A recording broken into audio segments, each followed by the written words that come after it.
Okay, good evening. I'm calling to order the meeting of the City of Salem Budget Committee for April 28th, 2021. Now can the recorder please call the roll? Member Stapleton? Here. Chair Tigan? Here. Secretary Anderson? Present. Member Sherrick? Here. Member Phillips? Here. Member Davis? Here. Vice Chairperson Leung? Here. Member McCoy? Here. Member Gonzalez? Here. Member Brown? Present. Member Hoy? Here. Member William Anderson? Present. Member Nordyke? Here. Member Sund is absent. Member Lewis? Here. Member Milton? Is absent. Member Bennett? Here. Member DeCarmo? Is absent. Thank you so much. Okay, thank you. Can you please join me in the Pledge of Allegiance? I pledge allegiance to the flag of the United States of America and to the republic for which it stands, one nation, under God, indivisible, with liberty and justice for all. Thank you. Okay, good evening. Good to see everyone again for another Wednesday of Budget Committee. We do have some additions to the agenda this evening, so could I please entertain a motion from the floor for additions to the agenda? I move approval of the additions to the agenda. Thank you, Second. Member Hoy, and a second from Member Leung. Any discussion? Okay, all those in favor of the motion on the floor, please signify by saying aye. Aye. Aye. Any opposition to this motion? Seeing none, thank you. This passes, I was going to say anonymously. How about unanimously? Okay, we'll move into the public testimony portion of our meeting tonight. We'll begin tonight with a virtual public comment. The Budget Committee meeting agenda is organized in a way that more closely aligns with the City Council agenda. This is an opportunity at the beginning of the meeting for comments on agenda items other than public hearings and deliberations. At the end of the meeting, there will be an opportunity to comment on items not on the agenda at all. So for members of the public who have signed up to testify, and we have one this evening, please provide your name and your neighborhood and ward. You will have 3 minutes to testify before the committee. If you're representing a group, you will be provided 5 minutes. And our individual signed up to testify this evening is Nate Levin. Nate, welcome. Good evening. My name is Nate Levin. I live at 695 Winding Way, Southeast. I believe that's Ward number 3. And the reason for my comment was concern about police funding and security in the community. One of the things that you may have noticed in this morning's newspaper was some legislative action in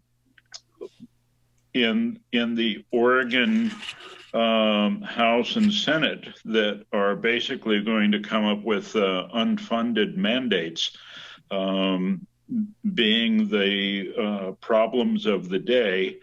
And the reality is that I am involved in the operation, ownership, and management of a bit of industrial and commercial property. And over the last very few years, 2, 3, 4 years, there has been a substantial increase in theft. The kinds of things that are being hit are vehicles, business vehicles, whether they are sitting on the street or whether they are behind a fenced yard area. It doesn't matter whether there's barbed wire or whether there's nothing around them. The folks are cutting the fences. They are using battery-powered grinders to cut locks. They are removing and what do you call it? Sorry, just went blank on the name.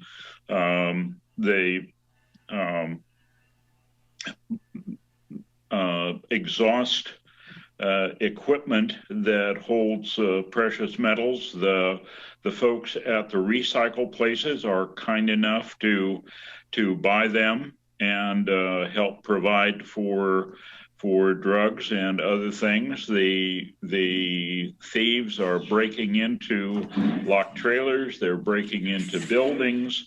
I have a mechanical contractor on 19th Street that has been broken into 5 times, and we just don't have enough police capacity, and we don't have enough police on the street. And I am seriously concerned about the reality of the community, since we have been so gracious to allow all of the homeless to basically set up shop wherever they need. And thank you, Mr. Levin. Your time is up.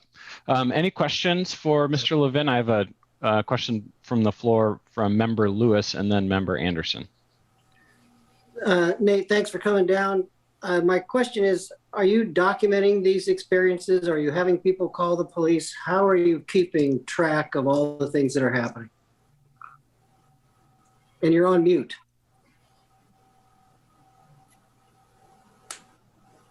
the individual tenants are calling the police on a regular basis. Okay. Thank you. Member Anderson? Of the times that the police have been called, have there been instances where they did not come out? Yes. That is the normal response. Occasionally and under duress, the police will come out. On several occurrences, the police were advised that there was a break-in, that there was serious equipment, thousands and thousands of dollars in welding equipment were taken one time. All of it was on film from video systems, and it's just one of the best questions that I've heard is, do you know these people? Do you know where they live? Sorry. No. Thank you for coming in. Yep. Thank you, Mr. Levin. Any other questions from the committee? Okay. Thanks again. Thanks so much for the opportunity. Absolutely. And then we've also, members of the committee, we've also received written correspondence as listed under item 2 for the additions agenda. So please see those written comments as well. The next order of business on the agenda is the approval of the April 21st, 2021 Budget Committee minutes. May I have a motion from the floor to approve the minutes of the April 21st meeting?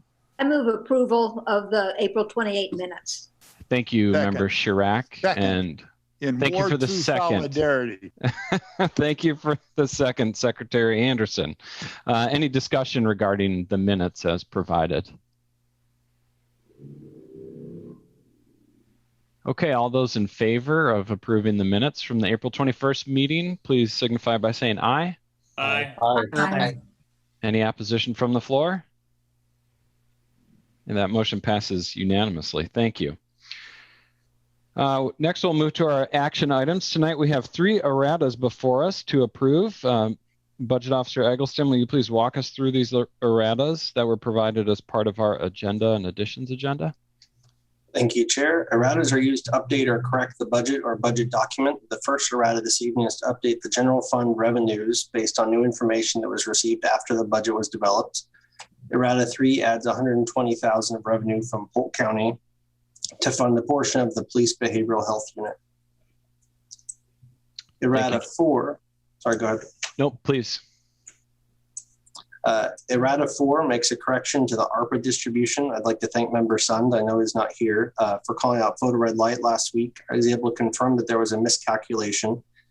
In 2020, the photo red light revenues were moved to the Traffic Safety Fund. This caused it to look like a large loss of revenue, but it was simply shifted to a different fund.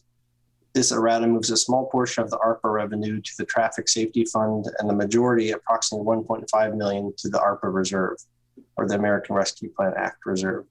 This brings the amount held in reserve for future programs to $9.5 million. Errata 5 corrects the display of the police general fund programs. Thank you to member Stapleton for finding the program discrepancies.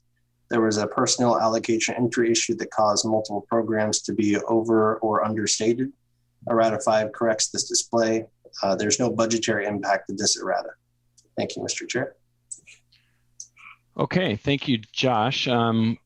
I think we could take these all three at once. So can I have a motion to approve the erratas on the agenda this evening?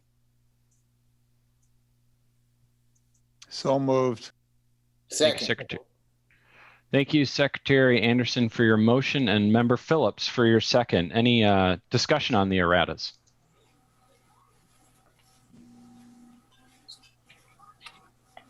I guess I would say thank you for going through, especially the ARPA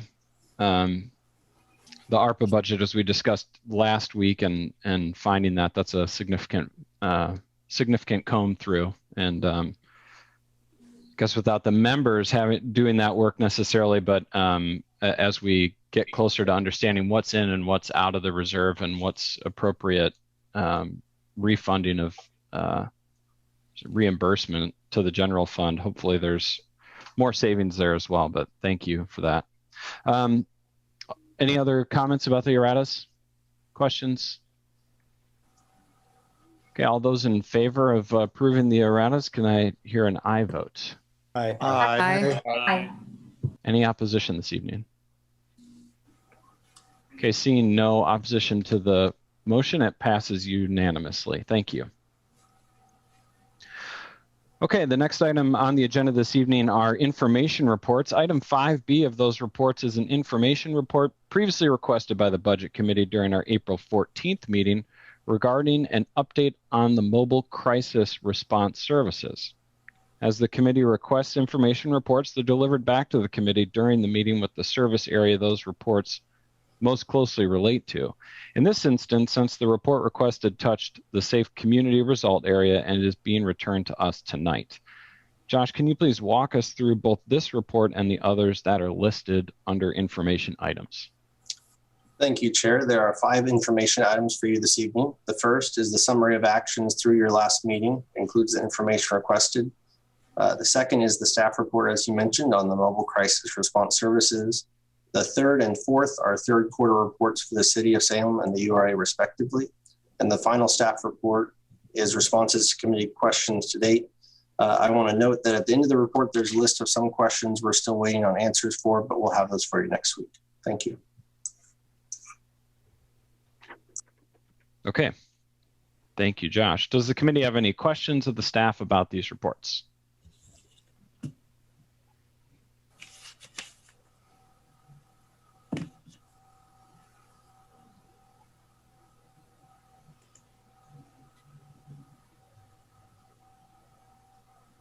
Okay, knowing that we'll be addressing some of them as the conversation goes on, I will trust we can move on. The next item on the agenda will be to conduct a public hearing on the proposed uses of the state revenue sharing funds. I will now open a public hearing. Does the Budget Office have a presentation on the state revenue sharing funds?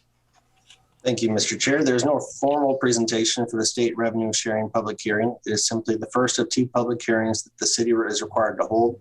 Staff is recommending that the Budget Committee propose to City Council that the state revenue sharing funds be used to offset the cost of police patrol in the general funds. Thank you. Okay, thank you. I will ask if we have anyone present who'd like to provide testimony regarding the proposed uses of the state revenue sharing, knowing that we don't have anyone signed up. Okay, no one has come. The public hearing is now closed. Are there any questions or discussion from the Budget Committee regarding the state revenue sharing funds? Do you want a motion to get going? Well, I'm supposed to at least have some moment of questioning asking questions of the staff before we run to the motion. But you closed the public hearing, so we probably need a motion. Okay. I'll move the staff recommendation. Second. Thank you, Member Bennett. Thank you, Member Lewis. Now, any discussion regarding the motion?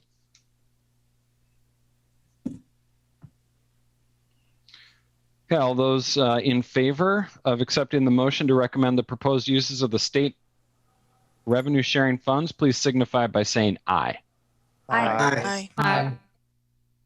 All those opposed, please signify by saying no. Okay. The motion passes unanimously. Thank you. We are now at item 7 on the agenda. Budget Officer Eggleston will now present 2 items to us: the Safe Committee result area and the Good Governance result area. Rather than introducing Josh each time, we'll allow him to begin the second half of his presentation when there are no further questions or discussion regarding the Safe Community Service Area budget. Mr. Eggleston.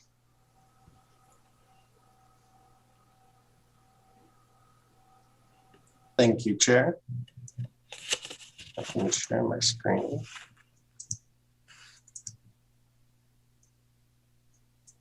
The full first results area this evening, with the exception of the infrastructure results area, is the largest portion toward a safe community.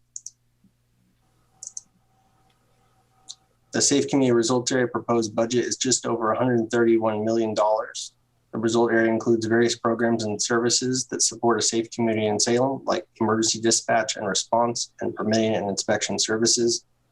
Of all the result areas, Safe Community has the most positions with a total of 542.38 full-time equivalent employees. While there's no new positions proposed for this result area, there were a few workforce transitions and a slight reorganization. The management of the Willamette Valley Communications Center and radio communications transferred from the police department to the fire department. And then also, as you've heard before during the budget committee meetings, since the Salem Kaiser School District did not renew the contract for the school resource officers with the city, 9 positions were reassigned within the police department. 6 officers went to patrol, 2 were reassigned as detectives, and a sergeant was added to the professional standards unit. Further detail was included in last week's budget committee answers report. The Emergency Operations Center was activated in March of 2020 to organize and approve city response efforts to COVID-19. The Emergency Operations Center, or EOC, is still open and has helped the city through other emergency events, including the Beachy Creek fire, recent ice storm, and Capitol building protests. The fire department has supported many community and regional partners in the past year. Personnel and equipment were deployed to support firefighting and incident command at wildfires locally, including Beachy Creek, as well as in California. Paramedics also began assisting the vaccination clinics through Salem Health to increase capacity of COVID-19 vaccine distribution. The fire department within this budget will also be replacing 27 cardiac and defibrillator monitors that are no longer under warranty and are integral to the maintaining the life-saving effort by first responders. And also, the police department moved into their new facility in November of 2020. After more than 50 years at the Civic Center, the building design balances functionality with being a welcoming space to the community. And with that, staff are available for questions on the Safe Community results area.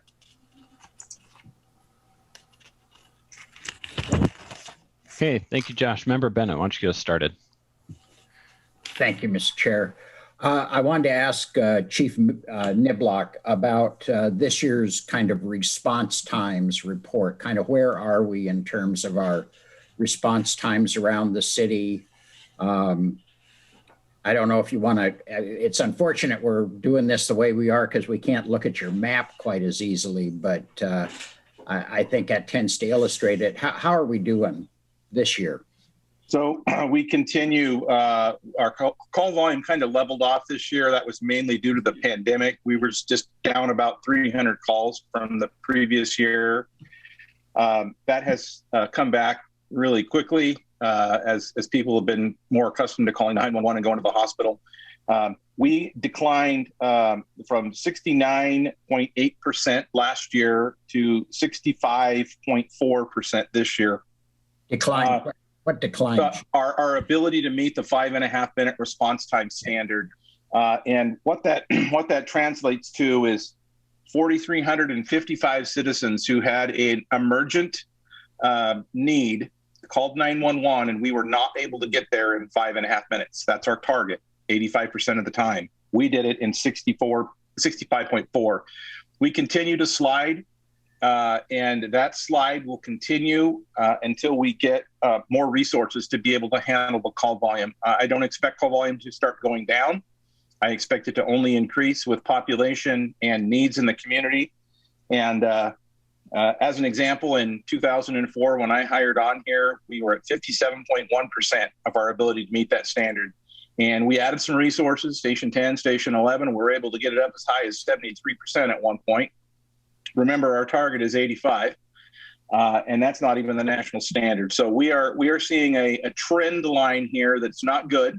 If the budget committee is interested in the maps on the city website under public safety, under fire department, on the first page, they can go down below our values, and we have the maps from 2015 until 2020. They can get a visual look at the green squares are basically the ones where we're making it in 5.5 minutes, and everything else is less than that or more than that. And there's more and more red squares, which are over 8-minute response. And why this is important is if you have a cardiac arrest and your heart stops and you stop breathing, brain damage starts at 6 minutes.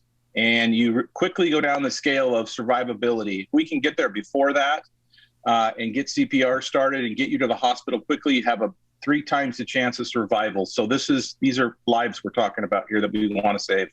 Chief, could you describe then what part of town do I not want to have a heart attack in right now? Where am I in trouble now? For the record, you don't want to have a heart attack anywhere. Yeah. But there are areas of town that we struggle to cover, and I say cover the dirt.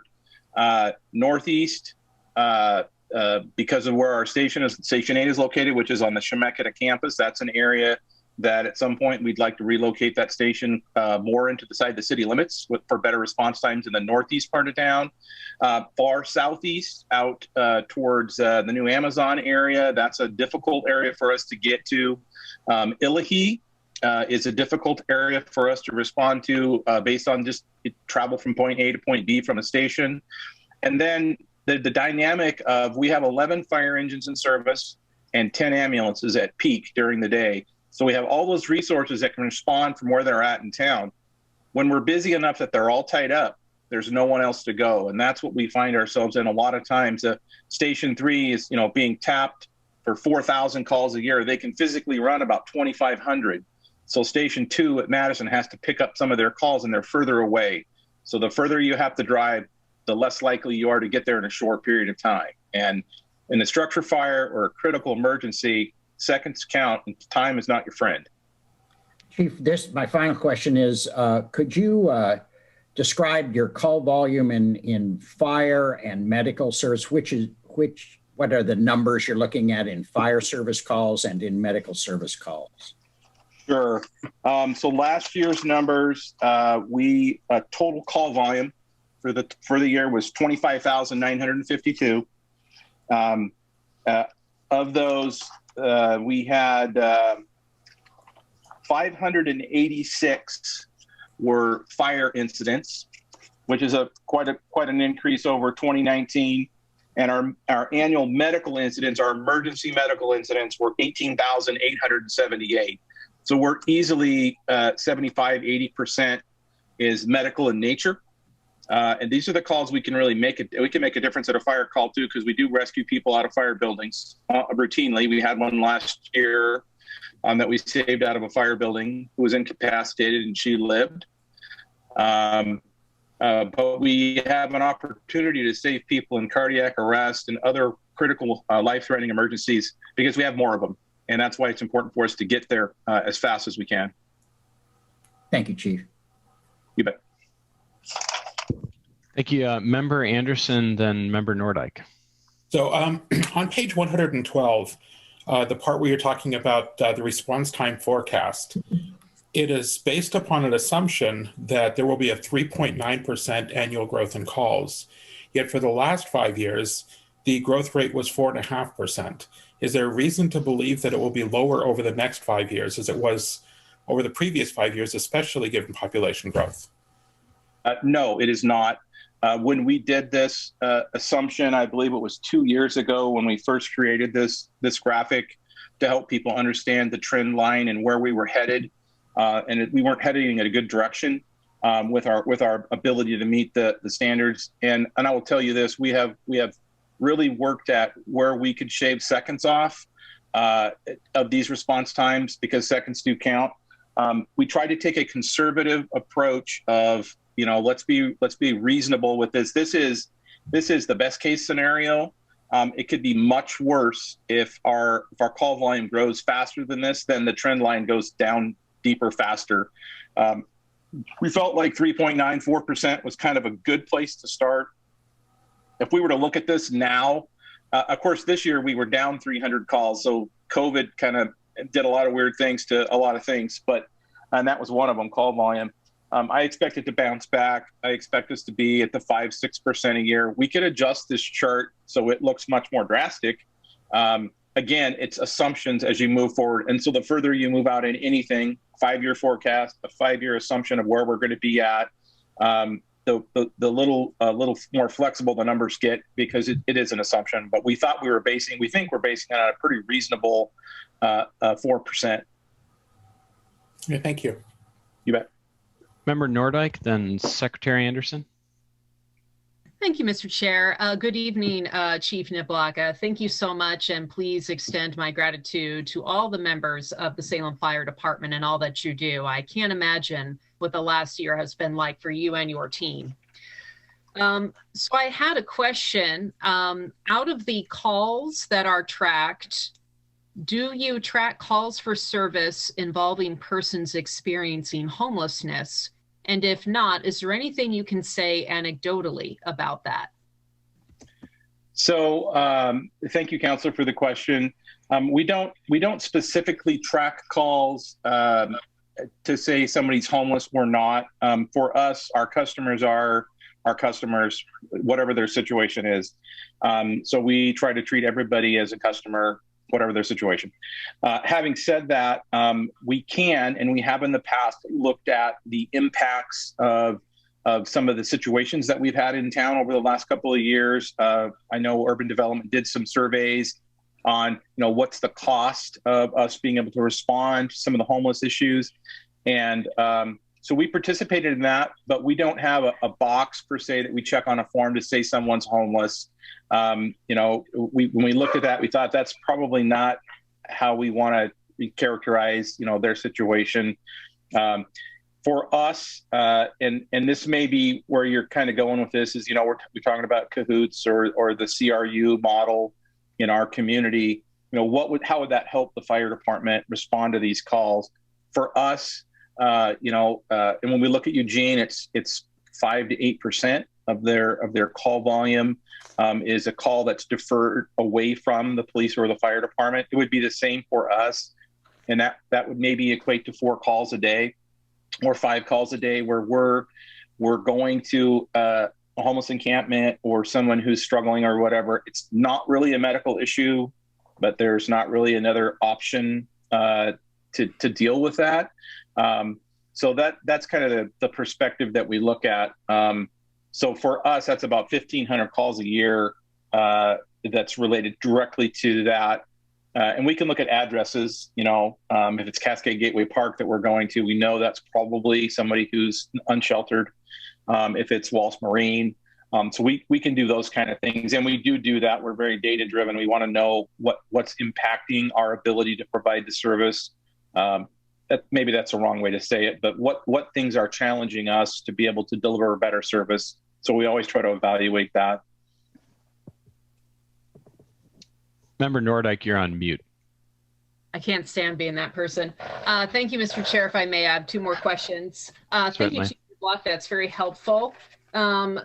Page 112 also mentions the new cardiac and defibrillator monitors. I remember when I met with you pre-COVID, if you remember the before times, which is, increasingly a fading memory, you had talked about having new upgraded defibrillators to really help save lives in a more technologically savvy way. Are these the ones you and I talked about a while ago that do a better job of compressing the whole body and just basically do a better job of CPR?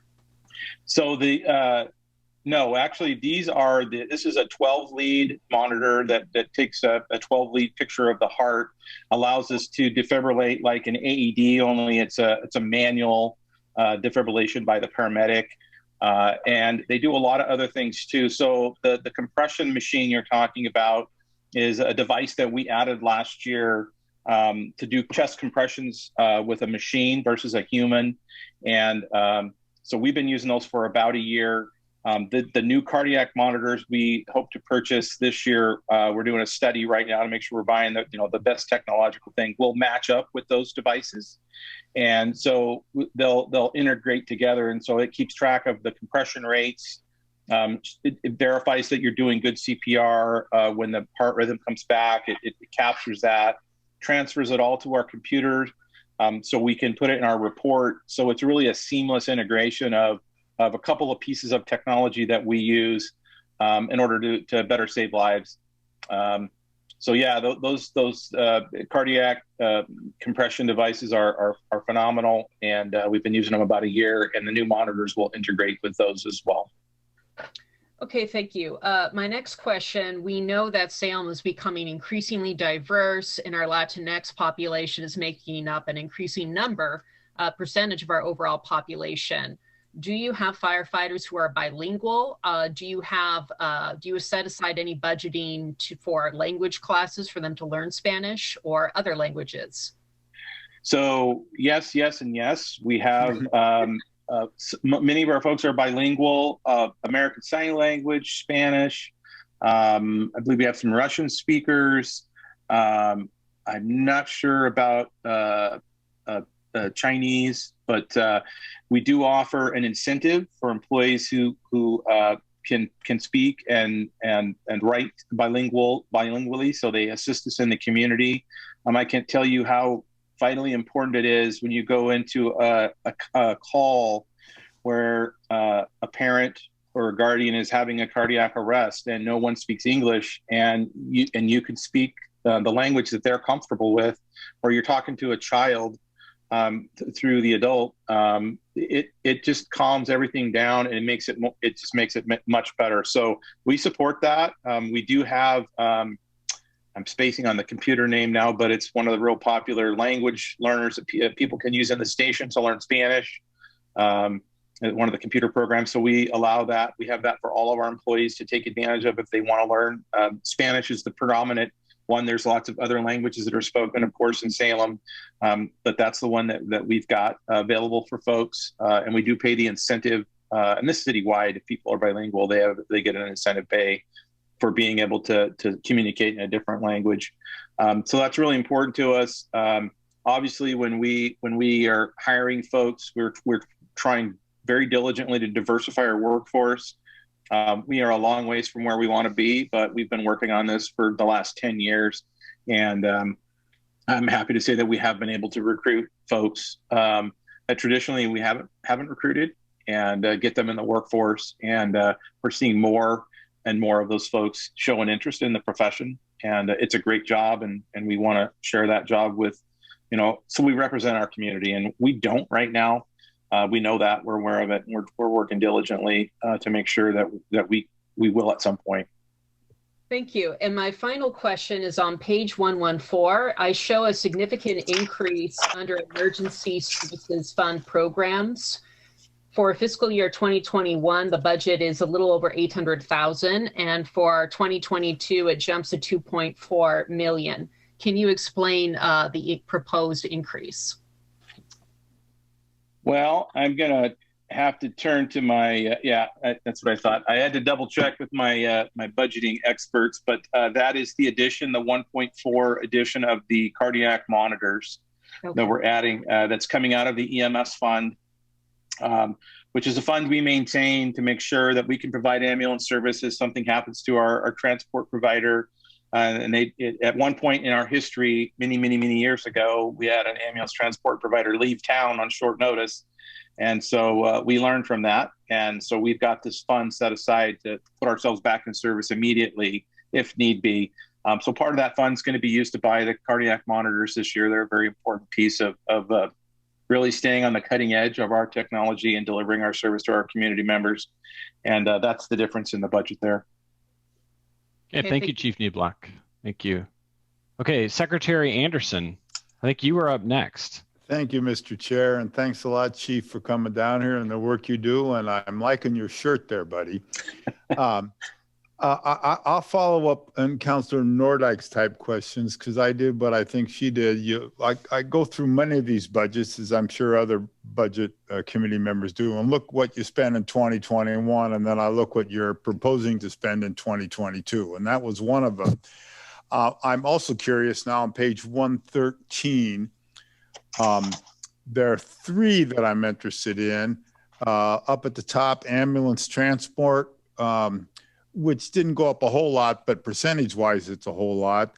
Then I'm really interested in fire emergency medical and rescue unit incident response, which went up by $2.5 million, and then fire safety system inspection, in other words, code work went up by about 25%. So I'd be interested if you could talk about those. And then I have a different unrelated question after we're done with that. Sure. And I think I can get all three of those. And I'll if I don't, my budget people will send me a quick text message. Yeah.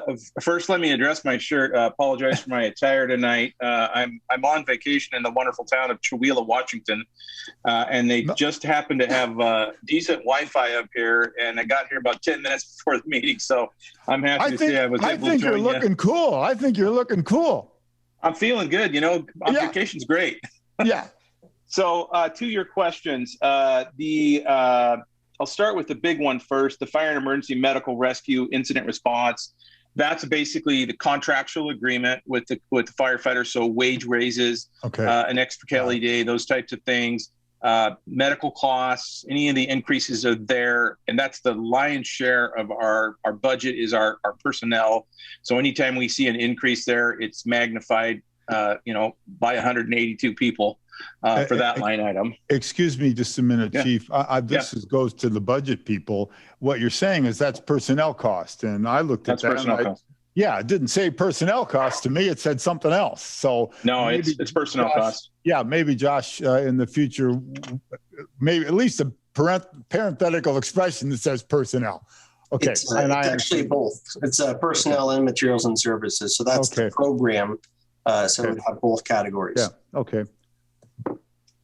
And then the other one you asked about safety inspections and ambulance are the two. The ambulance one is it's just allocation of time.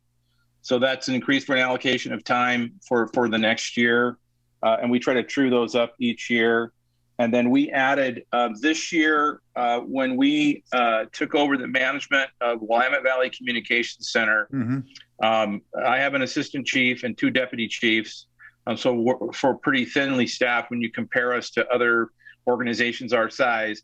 I moved my assistant chief and the director of WVCC took another job earlier this year. So I moved my assistant chief over, and he is working on the transition of WVCC, and we'll look at bringing another director in at some point. So we promoted one of our fire marshals to what we call the senior deputy fire marshal position, and they are basically taking over about 50% or 70% of the management of the fire marshals, all the deputy fire marshals and the inspections and all those things in town, to take that off of the assistant chief. The assistant chief currently supervises the deputy chief of operations, the deputy chief of training and EMS, WVCC, and prevention. So he's got a lot on his plate. So I wanted to take an opportunity to train some other folks in some of the management side of the house, give them some skill sets, and take a little workload off the assistant chief because he's got a full load on his plate. And so that's the difference in that budget. Okay, thank you, Chief. I do have, with respect to the ambulance, is that in any way related to the response times that we were talking about? In other words, are you able to increase response times because you have more ambulances out, or not? No, okay. It's not related. Okay, so this is more kind of an intellectual academic question, and it may not be able to be answered. But I'm just curious, is there any way to do any further kind of triaging of the calls that come in that are labeled emergency calls? And I don't know if you can do that quickly because, people, whether it's an emergency or not, the people who are calling you are thinking it's an emergency and they're acting that way. But is there any way afterwards you can come back and say, okay, this report, out of 100 reports really that we went out and investigated, maybe 80 of them were real emergencies and 20 of them weren't? Is there any way you could figure that out and then, apply that to how you're talking to people when they call in? The answer is yes, and we have done that with several of our call types. One that I can share with you is OB, or pregnancy calls. Mm-hmm. Most of those are transports to the hospital. Most of those are don't give birth in the back of the ambulance, don't require an engine company and an ambulance respond. So a couple of years ago, we changed our dispatch criteria to only send one resource to that call. Another one would be a diabetic, somebody who's having a diabetic blood sugar issue, and we show up and we give them D50 and Miracle Cure. They feel better and they don't want to go. They refuse to go to the hospital nearly 99% of the time. So we don't send an ambulance on that call. We send just the fire truck. They give them the shot. They check all their vitals. They make sure they're good to refuse. So we constantly look at what calls are coming in, how efficient we are with what we send. Now, having said all that, there is still room for us to continue to look at this. So we do continue to look at one of the things that we're getting a new CAD system for dispatch. One of the things that we're going to be getting in our new CAD is called XY coordinate dispatching. All of our engines, all of our ambulances have GPS vehicle locators in them. We're really not using that except to watch them drive around on the map. With the new CAD, we're going to be able to dispatch the unit that's closest to the call automatically without human intervention. The CAD will know engine 10's closer than engine 1, even though it's engine 1's district, and they'll dispatch that unit. Many cities have seen an increase in their ability to meet response times simply by using this technology. Now, I've been wanting this technology for 10 years, and I'm so excited that we're going to be getting it. And I hope after we get CAD and the new CAD installed, July of 22 is our target, that the next year I'll be able to come back to council and say, look, this made a difference. Beyond that, beyond changing our criteria at dispatch on how our call takers respond to people that call in, they really can only deal with the information that they're given. So if somebody says, my kid's dying, that's going to be a level 3 response, and we're going to go. And if it's a kid, that chokes on a coin and then coughs it up halfway there, we downgrade. But from that point, there's really not a lot we can, liability-wise, for us to say, we're coming if you tell us it's an emergency. And some people play that game a little bit. And if it's what we call a frequent flyer or somebody who's abusing the system, we do talk to them and say, look, you can't, this is abuse of 911 if you're not really having an emergency. And so we deal with those kind of issues as well. So there's room for improvement. We're a learning, growing organization. Now that we're managing the WVCC as well, it gives us some opportunities to look at some of those things and really fine tune how efficient we are with how we respond to the emergencies that come in. Thank you. Thanks, Chief. Member Hoy. Thank you, Mr. Chair. Thank you, Chief, for your testimony. I'm wondering, we've had this conversation before, and you're probably anticipating what I'm about to ask you. But I'm wondering, are we at that point with the significant lopsided nature of your call volume between medical and fire? Are we at that point where we have some more specialized, smaller vehicles, so we're not sending a fire truck to every medical call? Are we there yet, or where's the breaking point for that? And can you help us understand that issue? So a couple of things I would say is we're not there yet. We did the Standards of Cover survey, I think, in 2018, and we redo that every 5 years, and we evaluate every year, what could we do better? What changes could we make if we were to make a change, if we had more resources?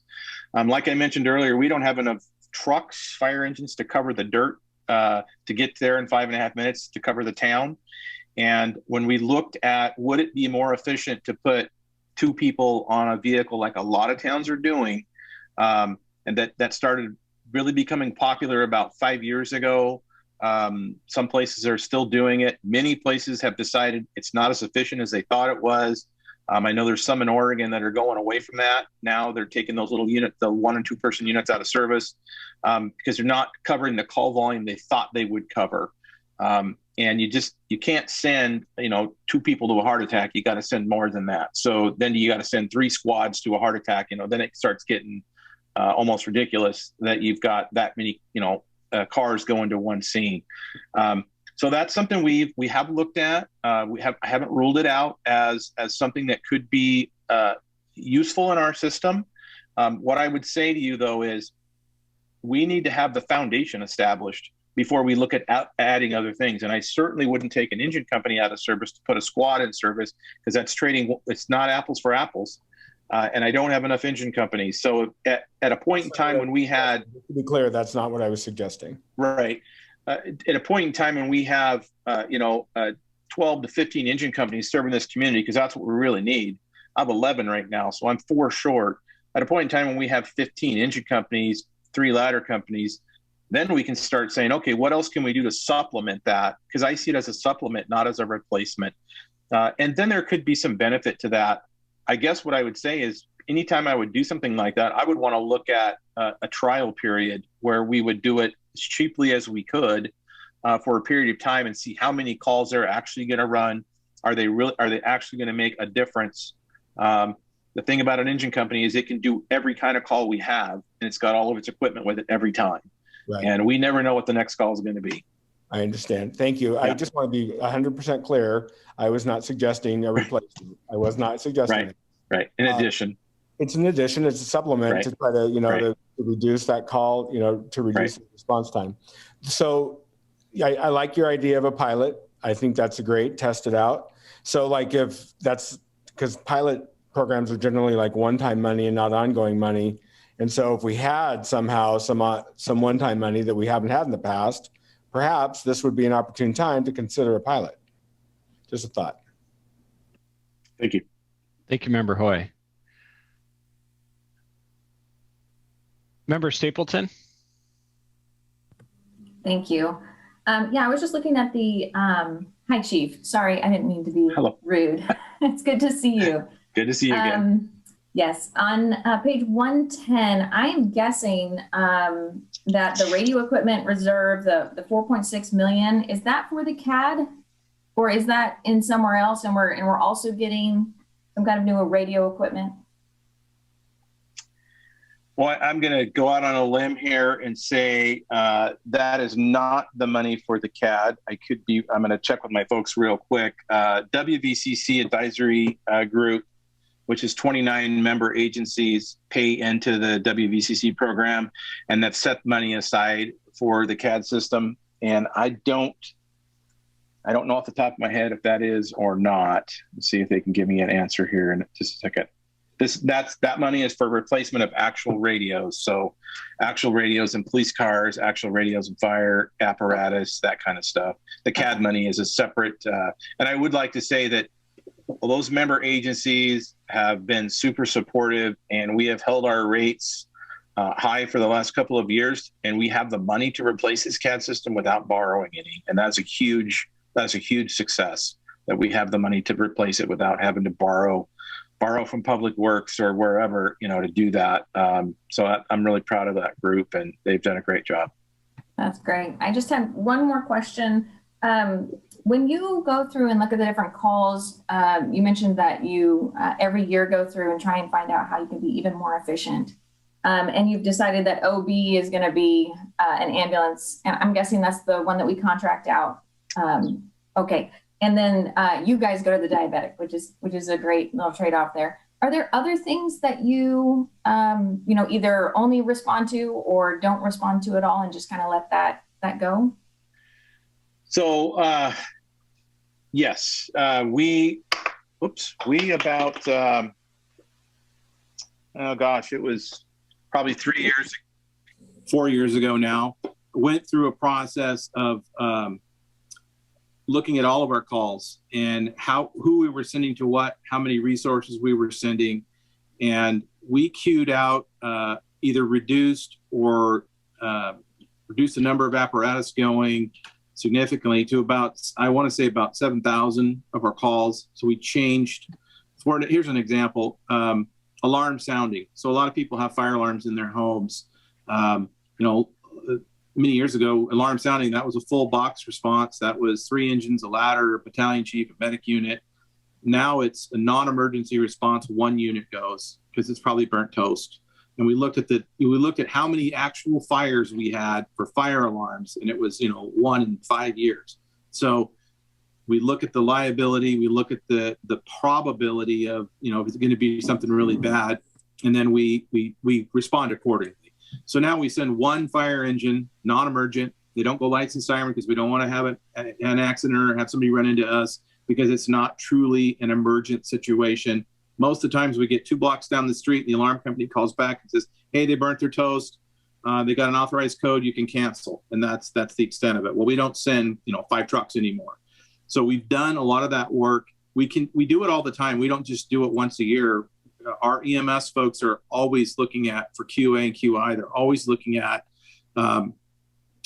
calls that can fall into a category where we can have a less of a response or no response. One that we see often we used to see often was lift assists at senior living facilities who didn't have enough staff to lift their patients who were paying good money to live there, and they would call us and we would come lift them. And that was starting to eat into our resources. And so we can't go to a heart attack we love to help people.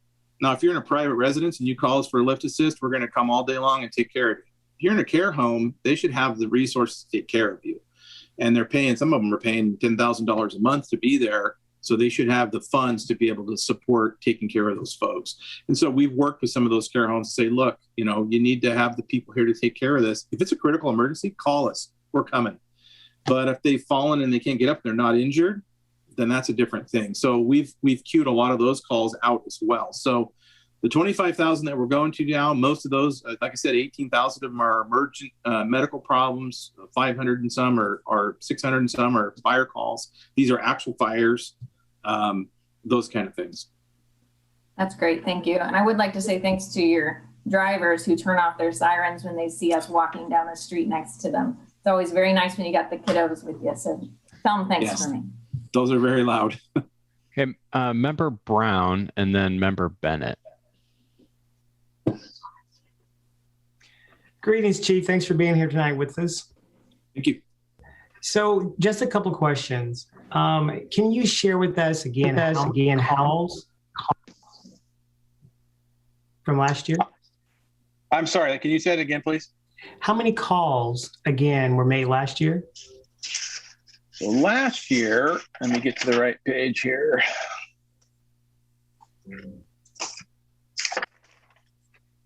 Total calls for 2020, 25,952.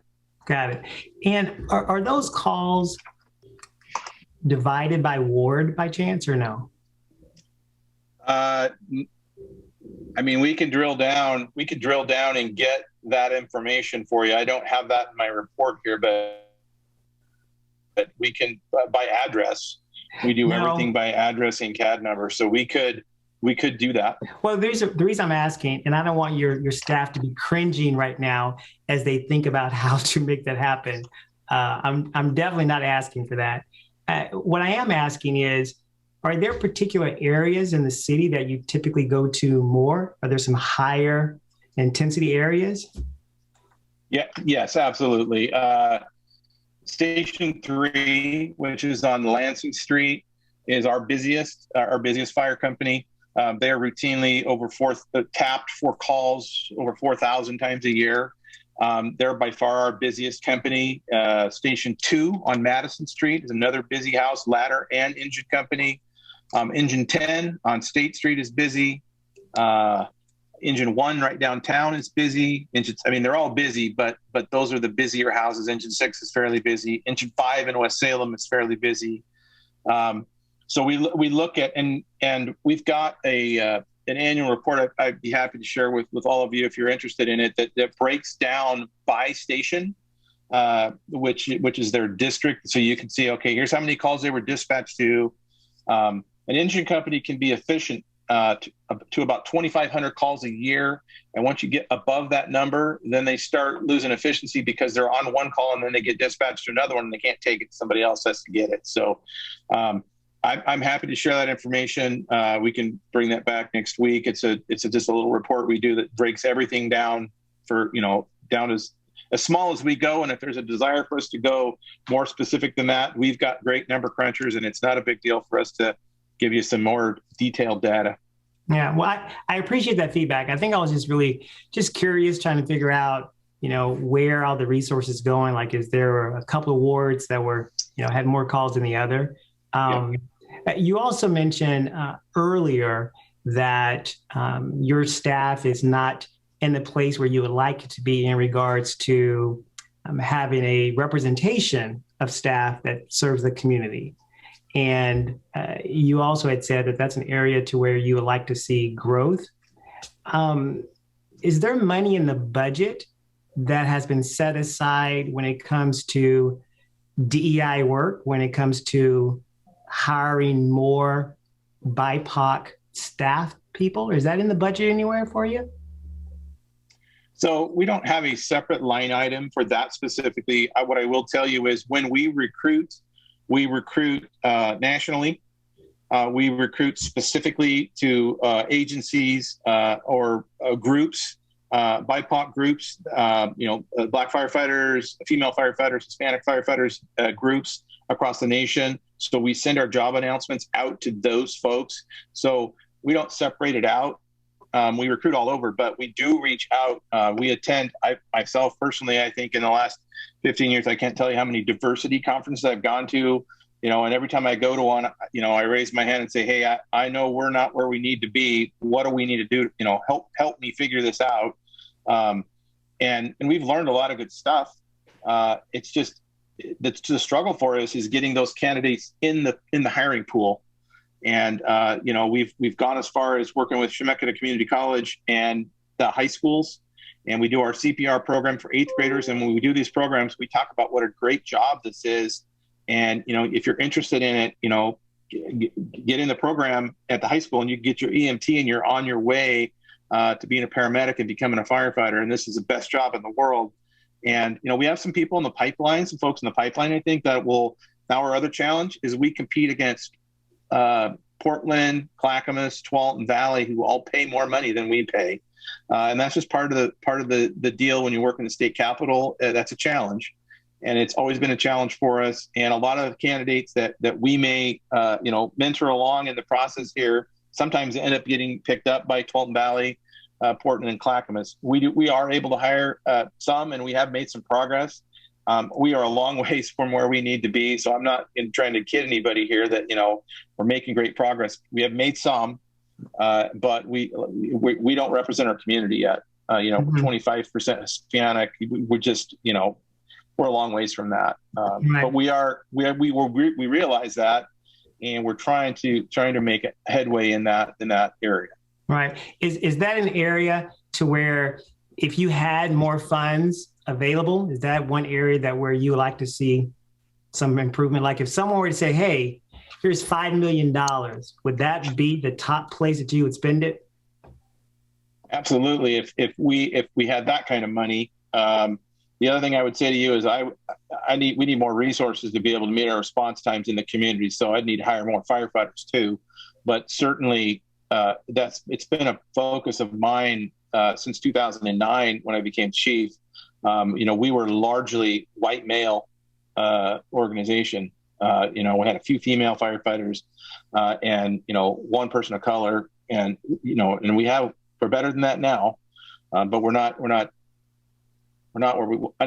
I think we should be right now. Mm-hmm. But absolutely, we would absolutely. There's things that we could do, but if we had the budget and the people to do it, we could be more aggressive with our recruiting. We could be more, I think, focused and one-on-one. Right now we're kind of this shotgun approach where we send out a job announcement and people read it or they don't. If we were more hands-on, we could get in the schools more. We could go to the diversity conferences and talk to people. Make sure we had representation at every firefighters conference, because the Black Firefighters Union's there. All those people represented there, and we just lost one of our deputy chiefs. He took a job in Georgia as fire chief there, and great for him. And he was a great guy, Gabe Bamusa. He spoke 6 languages. He helped our diversity leaps and bounds over the last few years. I'm excited that he wanted to be a fire chief, and I'm excited he's able to do that. So we got to replace him and continue that effort. But we have been committed to it. We just haven't been successful as we'd like to be. Thank you for sharing, Chief. Member Bennett. Thank you, Chief. Just one question. I wanted to follow up on Chris Hoy's question. How much would you need of one-time money to do a pilot program on the concept that Chris was talking about? So there would be a couple of ways to do it. My preference would be to use existing employees, so not to hire new employees, because if it's a pilot, you don't know if they're going to have a job past that. So you'd be talking overtime replacement to cover those vacant positions while they were doing this other component. Yeah. And we could probably find a vehicle to put them on, for the pilot that wouldn't spend a lot of money. But really, you're talking personnel cost for us to be able to do that. Off the top of my head, I might have to wait till next week to actually bring you back a figure, because I'd want to cost everything out. There may be some equipment we need to purchase, but I could get you something by next week.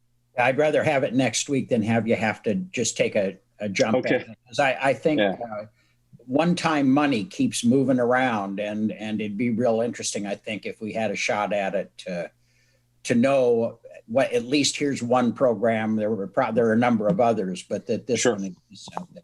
Thank you. We can bring something back next week. Thank you. I think I heard Member Brown say $5 million. Chief Niblock, if I may ask a question, I'm curious, getting back to the numbers part of the budget, in terms of collections or reimbursements that come to your part of the city organization, you can't help but notice the unincorporated East Salem, and also certainly in a year like we've had in wildfire response, your teams support a conflagration. And so I just wonder to what extent Station 8 is in the middle of unincorporated East Salem, and Station 10 is pretty close. And so what does that look like in terms of being reimbursed from someone for the work that's being done that doesn't fall within the city's official city limits? Okay, thank you for that. That's a great question, and I'll take that in 2 parts. The first part is anytime we go to a conflagration, like we go to California, or we go to the Beachy Creek fire, which is a 500,000 acre fire right on our border. There was at some point some concern that it was going to burn into Salem, and it didn't. Thankfully, we were as ready as we could be for that. We had 22 individuals that responded the first night when the command center got burned over. It took over command of the fire, unified command with some of the other commanders up there, our deputy chief of ops. And there was a lot of houses that were saved, and a lot of people were saved that first night just because of those actions. And then they were there several weeks after helping on that. Those are 100% reimbursable. That money comes out of our budget. You know, the overtime to send the folks and all the equipment, it's reimbursed by the state. For example, if you go to California, California reimburses us. It doesn't come back to the fire department. We have budget authority to spend at one time. Comes back into the general fund. So, you know, as an example, this year, between COVID and the California fires and the wildfires here and the ice storm, you know, we're going to go over our limit for our overtime just for operational purposes, and have to have some help from contingency to balance our budget. That's the first time in my history of my career that's ever happened, but it's an unusual year, and you got to do what you got to do when the emergency happens. So that's the first part. The second part of the east part of Salem and our mutual aid partners, so Marion County Fire, Kaiser, in the northeast portion, Kaiser, we have mutual aid agreements with all agencies around us, and those are non-reimbursable. So it's, when it says mutual, it really is mutual. For example, since January, from January to probably the 1st of March, I think we had 20 or 30 calls that we had to go help Marion County with in their area with one of our resources. Conversely, they helped us with over 250 medical calls in our area. So they help us more than we help them. And that's true with Kaiser as well. But we're the biggest show in town per se, and have the most resources. So we always want to, you know, our first priority is Salem and the citizens of Salem, and we manage that, you know, hour by hour every day to make sure we have enough resources to respond to the emergencies here in Salem. So the call volume with Marion County hasn't been alarming to me, and we've been able to meet our mutual response needs and be able to take care of everything so far. Is that the same organization that has, I mean, I don't want to bring in their, I think it's the same organization that's tried to get a levy passed in order to fund their operation, correct? That's correct, yeah. Okay. But you're saying that they've at this reduced point, their engine staffing. Okay, but you're saying at this point, we actually receive more aid from them than we give back in that agreement. We do. Okay. Yeah, and most of that's medical calls, ambulance calls, because they're all on ambulances right now. Doesn't mean they couldn't have a fire tonight, and we would be out there helping them with their fire. Sure. Thanks, Chief. Member Hoyt, follow up. Thank you, Mr. Chair. Just a quick follow up to that. If they respond, or if we respond to a strictly medical call where you're only sending an ambulance, you're not sending fire personnel, are we able to bill for that? Are we able to bill their insurance and get reimbursed? Do they bill if they do that? So if Marion County responds into Salem to assist, all of Falk ambulances are tied up and all our engines are tied up, they do bill for that call. So it's a revenue source for them. Great. So they're more than happy to do that. Conversely, if Falk ambulance goes into their district to assist them with a call, they bill as well. So it's whoever does the transport gets the money. Great. I just wanted to, we were kind of painting a picture there, and I just want to got that facet of that picture out there. So they do actually, even though they help us more than we help them, they get the opportunity to bill more than we do too. So that's right. For the 200 calls in that period of time, you know, and remember we're running, you know, close to 19,000. So 200 isn't too many, but if we could run all those 200, we would collect the billing Falk would collect the billing for that. Thank you. That's correct. Okay, thanks, Chief. To the members of the committee, we're into the 7 o'clock hour, and the other part of our safe community budget conversation certainly will feature the other side of the house. Any additional questions for Chief Niblock, who I'll note only a public servant like yourself sees vacation as doing the budget committee from a hotel room. Like, that's what vacation is. So well, it's part of it.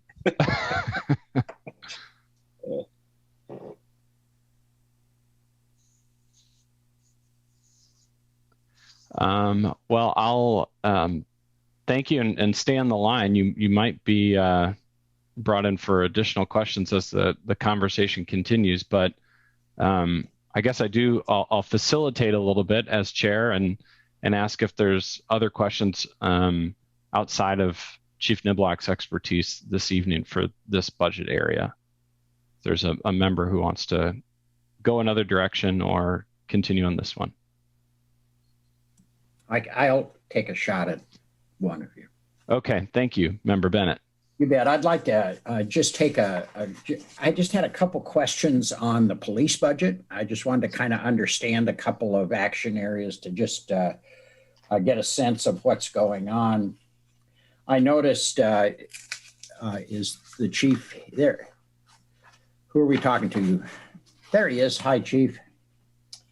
Chief, I noticed we're going down a couple $100,000 in traffic enforcement. What's going on there? It looks, if I'm reading it correctly, and boy, that's always a problem, but 1.6 down to 1.4 in traffic enforcement, that seems to be an area of real concern for us, and it kind of surprised me.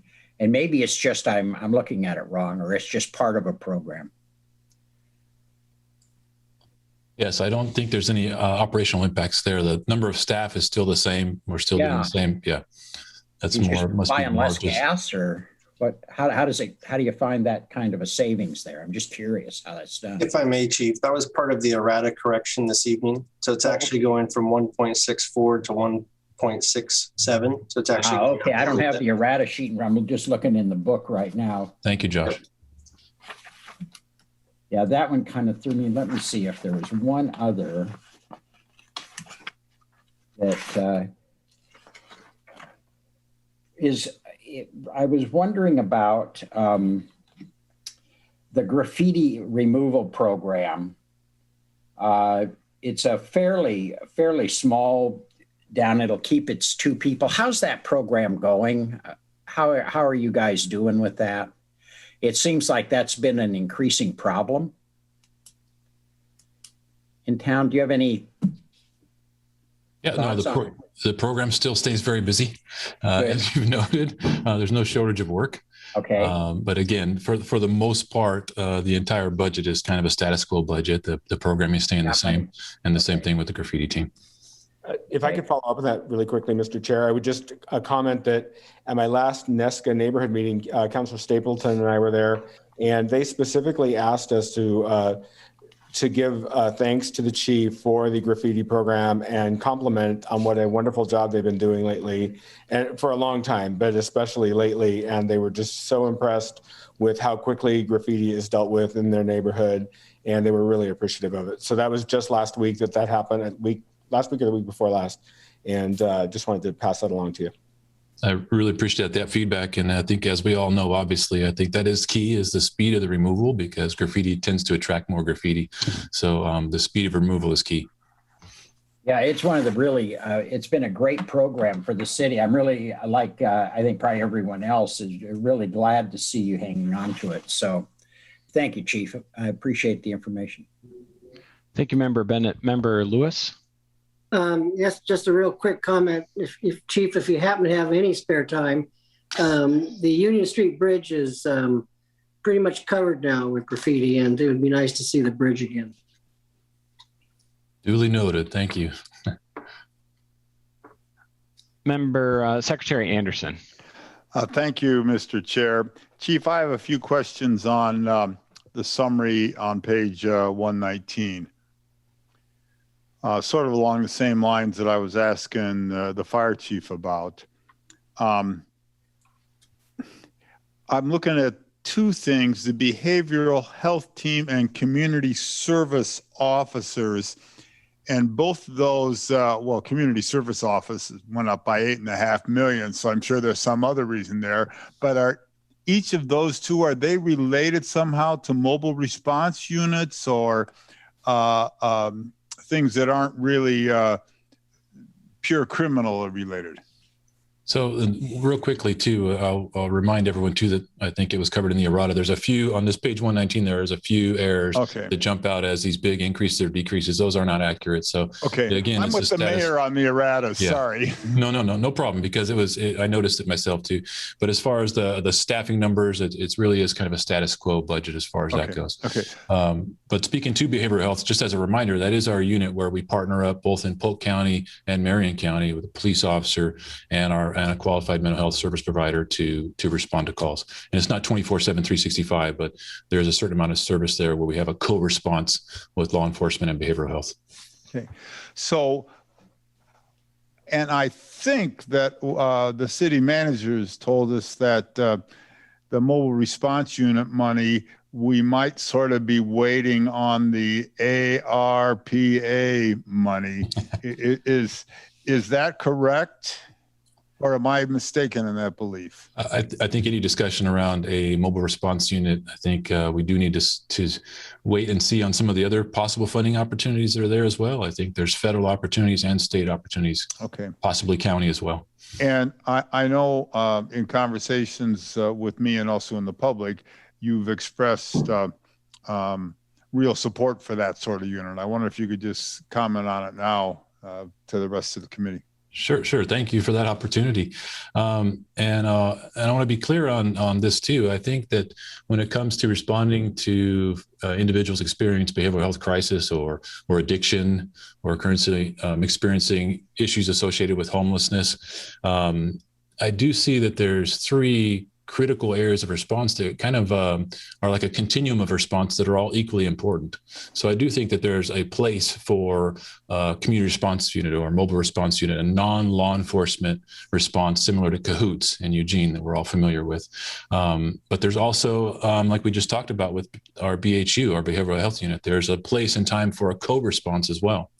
And then there's a time for a law enforcement response when there's very dangerous situations. For example, folks armed with firearms. You're never going to send an unarmed civilian alone into a situation like that. So I think I just need to keep it in context that I'm oversimplifying it, but there are at least those three important areas of response to these type of situations, and they all need to kind of coexist without one coming at the expense of the other. But I'm supportive of all three, and they all need to be well funded and have adequate capacity to do it right. Thank you. I'm sure, as you know, this is a discussion that will be ongoing and continuing. And I almost hesitate to say this because it might be another errata, but I look at patrol went from 23 million to 11 million. Yes, it is. It's another error. Okay. And then finally, and I'm hoping this isn't an errata, and I hope maybe it has something to do with the new building, but police reception and customer service is cut in half. Same thing, correct, Josh? That was another. Yeah, that's correct. Well, shoot, I had all these great things to talk about, and they're not even there. Okay. I apologize for those error that was in there. It was kind of just a data entry issue. No, that's fine. We all do that. And my final question is, you said this is status quo, and I understand how your view is you could always use more officers, but I think part of the reason that you did not ask for more officers is you could transfer the SROs into other needed functions. Is that correct? The reason I'm not asking for officers at this point is because I've been here for 4 months and it took me some time to settle in. But when it comes to the SROs, I think we're all familiar that the SRO program was canceled. And for us, that was a police sergeant and 8 officers that were contracted with the school district for SROs. So when that decision was made by the school district to cancel the program, those officers were immediately just reabsorbed back into the department to handle emergency call response and some serious investigations duties as well. And it's important to keep in mind there that part of the criticism about the SRO program was that they were involved in too many criminal investigations as school resource officers. Those criminal investigations and that workload didn't go away. They actually carried it back into the department. And so especially child abuse investigation work that the SROs were doing while contracted with the school district are now all coming to patrol to handle those calls. And it's a significant number, actually. So while there was some benefit to having those increased positions back in the department, they also brought some call load with them. So it didn't equate to adding 8 bodies to the department, if that makes sense. Thanks, Chief. Let's go with Member Anderson and then Member Nordyke. Okay, first I have a general comment and then some questions. I really appreciate your statement of support for Cahoots and recognizing that it isn't a replacement to the police, but rather supplemental, and that there's a role for different approaches. Earlier, we received an estimate that the Salem Police Department is short roughly 60 officers. And I know you're new to the department, but would you agree with that assessment?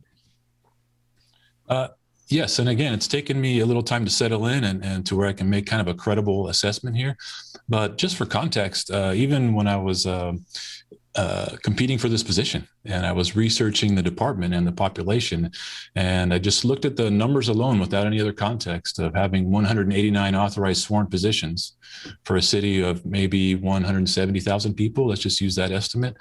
And it came out to about 1.1 officer per 1,000 people. And again, every city is different, every policing environment's different, but that number alone, when you compare it to the ratio of officers on the West Coast for agencies our size with these type of crime issues, is very, very low. And my opinion, and the data actually, it's usually more around 1.5 or 1.6 officers per 1,000. If you play that out, that's upwards of 80 more officers that we need to meet that ratio. So that's a huge ask. But to put it in context, that's how far we are behind staffing when just compared to like cities on the West Coast. And so even before I got here, I realized it seemed like we were a little understaffed. And now we've also had this community policing assessment audit that's come out, and the final report's coming out tomorrow evening, actually. And those outside auditors have confirmed the same thing. So the staffing need is real, and I'll never use that as an excuse, but we are stretched extremely thin. My first year on the budget committee a few years ago, I asked the chief how quickly could the department hire officers, because there's just not as many people interested in going into law enforcement, unfortunately. And I know that right now in the city of Portland, they lost 115 officers, some to retirement, some to just leaving the department. I've heard that there's a lot of people leaving Seattle. If you were to estimate how many officers could Salem add per year if we had the money? If that question is clear. Sure. Yeah, it is. Thank you. Actually, and one quick note on Portland, I believe even though they have defunded some positions and they cut back that many, I still think they're, even after the cuts, I think they're still sitting at over 1.4 officers per 1,000, just for context there, when we're at 1.1. And then from my own personal experience, having come from Stockton, California, that's a city that went through municipal bankruptcy. And so at that point, we cut 25% of our officers. So we went from 441 cops to 320 overnight in one fiscal year. The citizens approved a tax measure after that to rebuild the department. And so they funded 120 positions. Well, just for context, for an agency that size, that took us 4 years to hire 120 officers. And we had to hire 80 officers a year to net 40 because of the attrition and everything else that's involved, because not everybody makes it through the training program. So it was a massive ordeal, and it takes a lot more time than folks would think. So once you're behind the curve, even when you fund positions, it takes quite a while to restaff back to having fully functional police officers ready to handle calls. Okay, I just have two more questions. The first one is we saw recently in a tragedy in Ohio, I believe it was Ohio, where a young woman was shot. Yeah. And the initial reaction in social media was different than what the body cam ended up showing. How many of our officers, out of the 189 officers, have body cams or dash cams available to them? That is zero. We do not have body cameras here. That's another serious deficiency that I've noticed. I think that it's become a standard issue piece of equipment in law enforcement nowadays, as evidenced by the many high-profile incidents we're all seeing play out on television. And it's a extreme worry of mine that we will be involved in a critical incident where the body cam footage could be extremely valuable, and we don't have it. Wow, I didn't know that. Hopefully the city council will consider doing that. My last question is, we hear a lot about some of the things that are said about the police in other cities, and I'm curious about the state of morale of the Salem Police Department. Is it very high? Is it low? How would you describe the morale the officers now?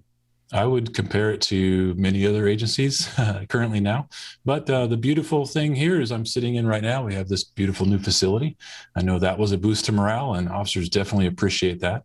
But it is a challenging time for law enforcement, and we're working hard to focus on officer wellness, for example, and taking care of one another within the department and treating each other right and providing services that we need. But it is a challenging time, and folks are struggling with some of the sentiment that they're receiving.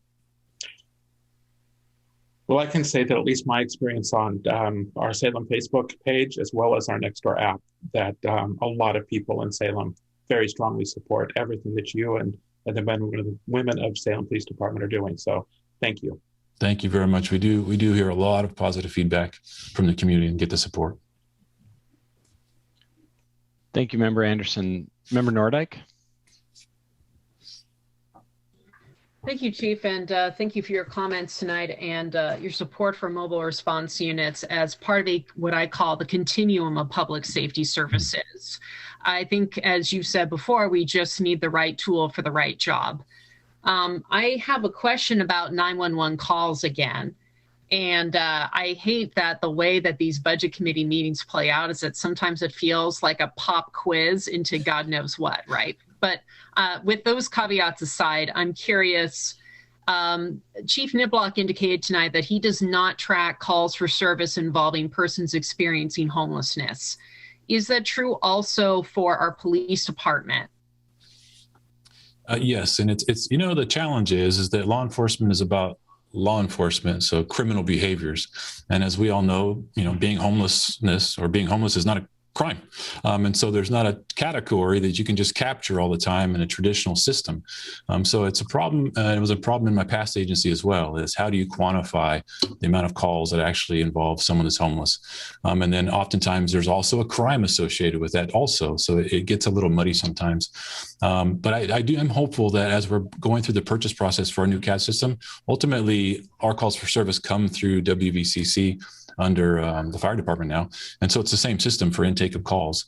And I'm hopeful that with the new upgrade to the CAD system, we'll have better capability of tracking more data and capturing more statistics like this. Right. My next question has to do with calls for service that are welfare checks in nature. Do you have a sense for how many times your officers are dispatched for welfare checks in the community? That I do not. But luckily, I have some all-stars with me today, too, that might be able to help me out. I don't know if DC Miller might have a better sense of that than I would.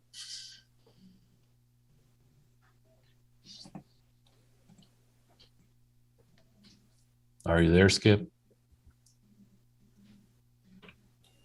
Trying to get my computer to. There we go. Skip Miller, Salem Police. I do not actually have that answer, Chief, off of how many we have on a given day. I can tell you that just because it was a big event, but when we had the ice storm, we were responding to over 300 welfare checks a day. We're trying to respond to over 300 welfare checks a day. But on a general day-to-day basis, I couldn't give you that answer from the top of my head. Okay. Well, I know that this isn't our last budget meeting, and as a little homework assignment, that would be helpful to know. I would appreciate that. Yeah, and part of the reason why I mention that is, when you look at the number of calls that are diverted away from police to a mobile response unit, they actually have some data on that, and the numbers do range from roughly 5 to 8% of total calls that are diverted from Eugene Police to the Cahoots mobile response unit. But when you do an even deeper dive into the math, they talk about the fact that mobile response units do a lot of welfare checks. Yeah. So the number gets only more interesting over time. And I like the idea of having the mobile response units free up your officers' time and our fire department's time for those higher acuity calls, for those heart attacks. I can just imagine situations where your officers might be on a call and another call comes in at a very inconvenient time. I'm sure that never happens, right? And just having, folks who can take care of those lower acuity calls might help with our response times along a number of categories. So that's just some food for thought for the future. Counselor Anderson took a lot of my questions too. I also had the same questions about folks getting moved around. I have the same concern about addressing our multilingual community. Chief Niblock mentioned there are incentives apparently citywide to encourage all of our staff to become bilingual or multilingual. I share the same concerns for your department and also for diversification of the force, as Member Brown has mentioned. Is there anything more that you want to add to that? Because I'd like to know generally, do you have bilingual officers? Do you incentivize your officers to become multilingual and so on? Yes, we also have a bilingual pay incentive there as well, just like Chief Niblock mentioned. We are working to increase diversity as well, just like Chief Niblock mentioned.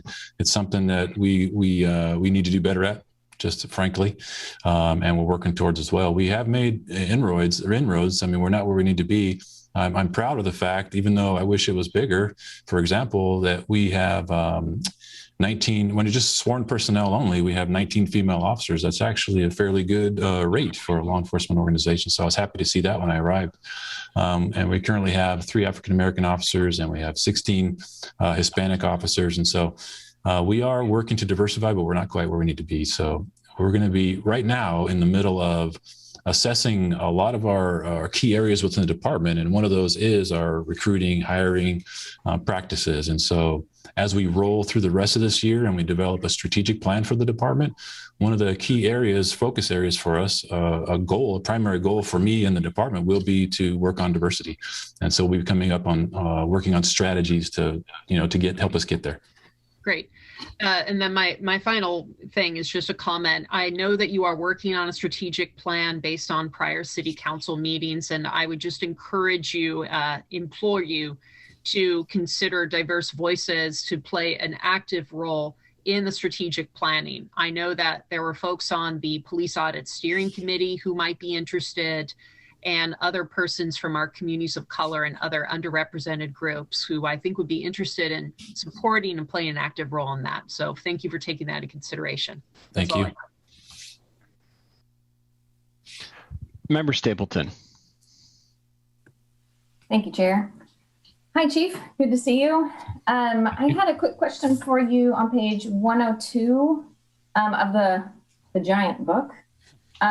In this one, it kind of has it by the numbers as far as statistics here for Salem. And it looks like we have a couple of increases over the past year in motor vehicle theft and robberies. And I have heard from across the country that this is kind of a COVID effect. Would you agree with that? In previous years, has it been going down? And then this last year, has it increased? And I know you're new, so lots of grace here for Thank you.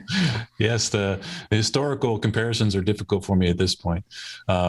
But property crime for us is a challenge, I can tell, and it's been on the increase. And I do know from our property crime stats that I was looking at just earlier today, over half of the total numbers are just minor thefts, right? They're thefts from vehicles or shoplifting type thefts. So that's the biggest driver of most of our property crime. But we have seen an increase in auto thefts, as you pointed out here. A side note to that is this speaks, and not to go back to the staffing again, but this does speak to our challenges with investigating crime as well. Right now, I'm facing possibly making some more potentially painful moves within the department later this year as we try to prioritize our assignments and handle our basic core functions. And that may involve pulling some capacity out of our property crimes detectives to make sure that we're investigating our violent crimes properly and that we're still handling our 911 emergency calls too. So yes, property crime is on the increase. It's a big concern for us, but we're also coming up against the challenge of having the capacity to adequately investigate those crimes. Yeah, and maybe it's going to be good for everybody here, but I was asking the chief earlier today about just the Salem's stats for closing and solving cases, and he went ahead and emailed that to me, and I found it really helpful. And I don't know if you want to speak to that, Chief, a little bit. I know I'm kind of dropping that on you. Sorry. No, that's okay. And I don't have it pulled up in front of me right now, but generally speaking, I do know that our clearance rate for our violent crime was somewhere around 67%, which is relatively good from my history and perspective, and 100% clearance on our homicide cases from this past year. So that's very good as well. So we're doing not too bad when it comes to the violent crime, but our clearance rates on the property crime were very, very low. And I think that's just the nature. It's not just a Salem problem. Across the board in our profession, I think that property crime has become a bit overwhelming, and it's a little more challenging to solve those cases. Okay, thanks. I have a couple more questions if it's all right. Can you tell me about the relationship you have with Polk County with the behavioral health, behavioral health team? How does that work? Similar to in Marion County. So we do have a contract with Polk County that funds an officer position. So that is partnered up with mental health services on that side of the river as well. And they handle, they can respond to incidents anywhere in Polk County with one of our officers involved too. And there's sheriff's deputies as part of that team as well. Okay, thank you. And just two more questions here. Your operational and technological transfers is up $3 million for the year, and this is kind of the middle of the list on page 119. Is this just shifting to a new building and having a lot of things to buy to outfit things, or is this on top of the $4 million that we were talking to the fire chief about for radios? I'm just trying to figure out kind of what is all in all of this. Yeah, I think I'm going to have to ask for an assist on that one. Josh, do you have more detail on that one? I don't at this time, but we can definitely break it down for you, Counselor. Great, thank you. And last question, domestic violence response. I show you have 1.5 FTE for that. And I'm wondering, is that enough? This is something that is an issue in our society that baffles me, and something I wish we could do more about. And my question is, are we seeing, this is going to come out really weird, a positive trend in women or victims stepping forward? Has that happened, or is it still in kind of that layer of silence where we're not quite able to break through and reach help to those people? And if we had more people assigned to that, could we do more work there? I think, and I'll end up asking DC Miller for a little bit of help on this one too. The 1.5 position there, it's not our only capacity for domestic violence, right? I mean, we have a whole cadre of officers that have special training in this area that handle these type of incidents. And so I'm sure that's more of a specialized supportive position that exists as well. But generally speaking, especially when it comes to reporting sexual assault, I do think there's a trend of increased reporting and awareness going on, and we've seen increases there. But domestic violence, I think we're still facing the same challenges we always have, as far as the willingness to report, and sometimes the trauma that comes along with that, and some of the negative consequences that come along with even reporting. And we're constantly trying to find ways to encourage victims and support victims through that effort. Do you want to add something on that, Skip, as far as our capacity for domestic violence? No, Chief, you covered it very well. I think the only thing that I would say is that we have a team of officers that they are our specifically trained response for the calls that come in. And then we have the one full-time position that kind of manages everything and helps arrange for follow-up contacts with a lot of other victims' assistance. One of the things I think that we're pretty proud of this last year is kind of what you discussed, Counselor, the challenges that we had with COVID is getting people to actually report or get away. So that team worked very, very hard to establish a grant to help get victims into a hotel and away from potentially the abusers. So we've been pretty fortunate to get the funding for that. Again, it was grant funded, but they worked pretty hard to try to address the things that you were talking about. And yeah, I really appreciate all your guys' extra work on this topic, especially in the last year. And really appreciate the sensitivity, the time, the extra effort in the new building to make sure that you have good rooms that feel safe and secure, and have room for the kiddos if there are any that come along. So thank you for all your special attention to this matter. Thank you. We're definitely trying to take a much more trauma-informed approach across the board. Along the lines there too, I was impressed when I arrived and I learned more about our domestic violence response team here. Another thing that we're doing is that we actually have cell phones on hand to provide to victims if they need to quickly move out of the house, and we provide them with a cell phone so they can still have a communication device as well. So we're definitely trying some innovative new things.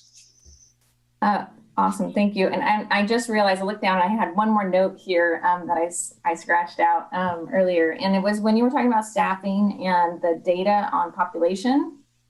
Is that all you go by, is the population of a place, or do you also consider different things like crime rates increasing or decreasing, or different things like that? Is that something that comes into play? Yes, it definitely. That's why I did try to preface it by saying, the ratio alone obviously isn't the only answer, but it is kind of a signal of how you compare to other similar cities. And so this is one of the reasons we're trying to do a much more in-depth staffing analysis now over the next few months to try to determine what is the right number for Salem. And we may even have some consulting help with that too, just to make sure that we're doing that comprehensively. But yes, there's other factors involved too. Your violent crime rate, your overall crime rate, the types of calls you respond to are important as well. Great. And then a last question, with the lower staff that we have right now, I'm guessing, you can't do it all. So what has been cut recently over the past years of not hiring? We have not added a police officer position in 10 years. And so I can speak to a lot of this, but I think it's almost feels to me like it's been death by 1,000 cuts, because when you go for 10 years without adding any police officers and your calls for service, I'm not going to have the exact numbers on me right now, but they have steadily increased along with our population over the past 10 years. And so service demands just have increased. And without adding any bodies, you get to the point where at some point you either have to add staff or you have to cut services. And me, I have a lot of experience with that coming from a bankrupt city and knowing what it's like to make those type of very difficult priority decisions and retracting back to an agency's core function, which is making sure you can handle 911 calls and making sure you can investigate violent crimes. Those are the two core functions that you have to make sure that need to keep going. I honestly believe, this is just my opinion, that we are not just trimming the fat here at Salem PD anymore. We're cutting through meat and we're about to hit the bone. And so we are going to have to make some adjustments within the organization that may involve, I have about 7 or 8 tentative positions that I'm already looking at as far as transfers that may need to be made in the summer. And they may be a position, for example, the auto theft detective or another property crime detective. It could be a couple from our downtown enforcement team, the bicycle team that we all appreciate so much downtown. So there's some very, very tough decisions that need to be made just so that we can make sure we're adequately handling our emergency calls. Thank you, Chief. Member Bennett, I think you were up next. Thank you, Chief. Yeah, it is amazing how long it's been since we've added an officer, how long we've talked about it, and how unsuccessful we've been at these meetings, meeting that challenge over the past decade, if not more. Chief, what's the disposition? It sounds like you're describing a pretty substantial uptick in property crimes. Certainly my email reflects a substantial uptick in property crimes. What's the disposition of those? And I'll just tell you, and I'm sure you're aware of it, anecdotally, the kind of information I get is that the property crime person is back on the street with a fine or less almost before the officer can get back to town, if they ever even leave town. I mean, it's just a huge revolving door. What is going on out there in terms of property crime? Well, I would say that by its very nature, property crime is I don't want to diminish it, but violent crime takes priority over property crime, obviously, right? And so when you have a number of violent crimes that need to be worked on or solved, or even folks arrested that need to be lodged in jail, the violent crime is going to take priority over property crime. And so when your jail becomes full, property crime folks get pushed out. And so that's where we are today. And COVID has only compounded it, because COVID has caused the jail to restrict. And I'm not nothing against the jail here. I don't think they don't have a choice on this. It's just because of the environment that we're in with COVID. They've had to cut back on their lodging as well. So that's of course going to involve lower level offenders. And so a lot of times now what we're faced with is, even when we're able to identify someone who's committed a property crime and make an arrest, it's just a citation and a release because they can't be lodged in the jail. So it is a bit of a revolving door, and it's frustrating for us as well because it leaves us with very few options. Well, I'm just concerned that the public may not realize exactly the situation we're in, that our jail is full of violent offenders, and that lower level crime, which is probably what I'm going to experience. Somebody's going to bash my car window or get into my house or steal a bike out of the yard or something like that. Really, the penalties are almost gone just because of the situation we're in now in terms of available space, and it's not for lack of trying, I think, on the police department, but it's just for really the circumstances of the day. I would agree.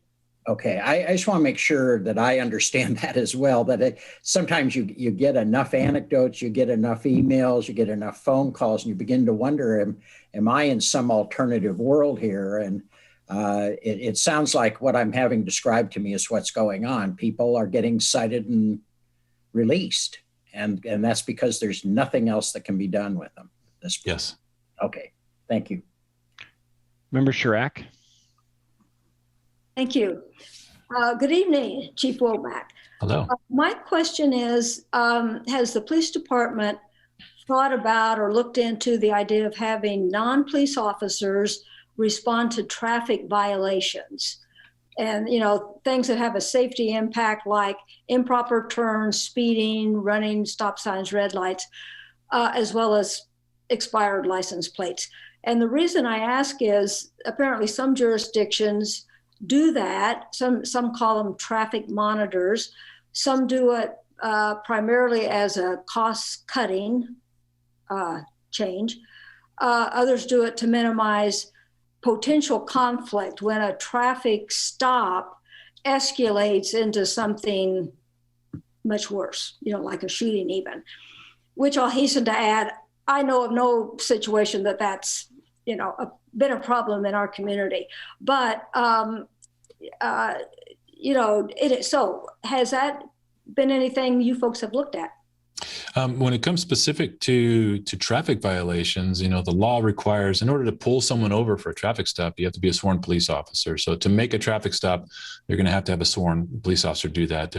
We haven't really looked at other options as far as how we might have traffic monitors that are non-sworn, other than we do have civilian community service officers who do take a lot of our reports for us and do collision investigations and respond to property crime reporting for us, so that the police officers can stay more focused on the higher level crimes and the emergency responses. So we do have a number of non-sworn, uniformed personnel that respond to the property crime type incidents. And I think we could do more of that. I think we could increase that capacity if possible to help relieve that type of call load off of the sworn officers who need to be focused on the more serious incidents.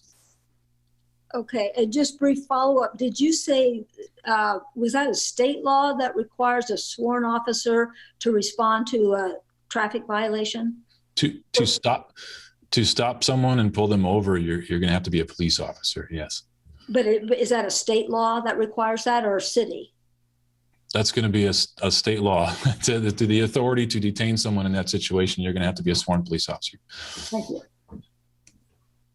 Chief Womack, if I may, what's your vacancy rate on patrol? Your sort of run-of-the-mill officer. I think we're sitting at 5 or 6 vacancies on the sworn officer side right now, which, again, from my own experience where I came from, it's very low. Yeah. We've been doing pretty good at keeping the vacancy rate pretty low. Do you have authority to hire over? So hire to the number of positions on your TO rather than just wait for one to get vacant before you I'm gonna hazard a guess of no. Typically, you can only hire when there's a budget vacancy that exists. So once somebody separates. If I may, go ahead.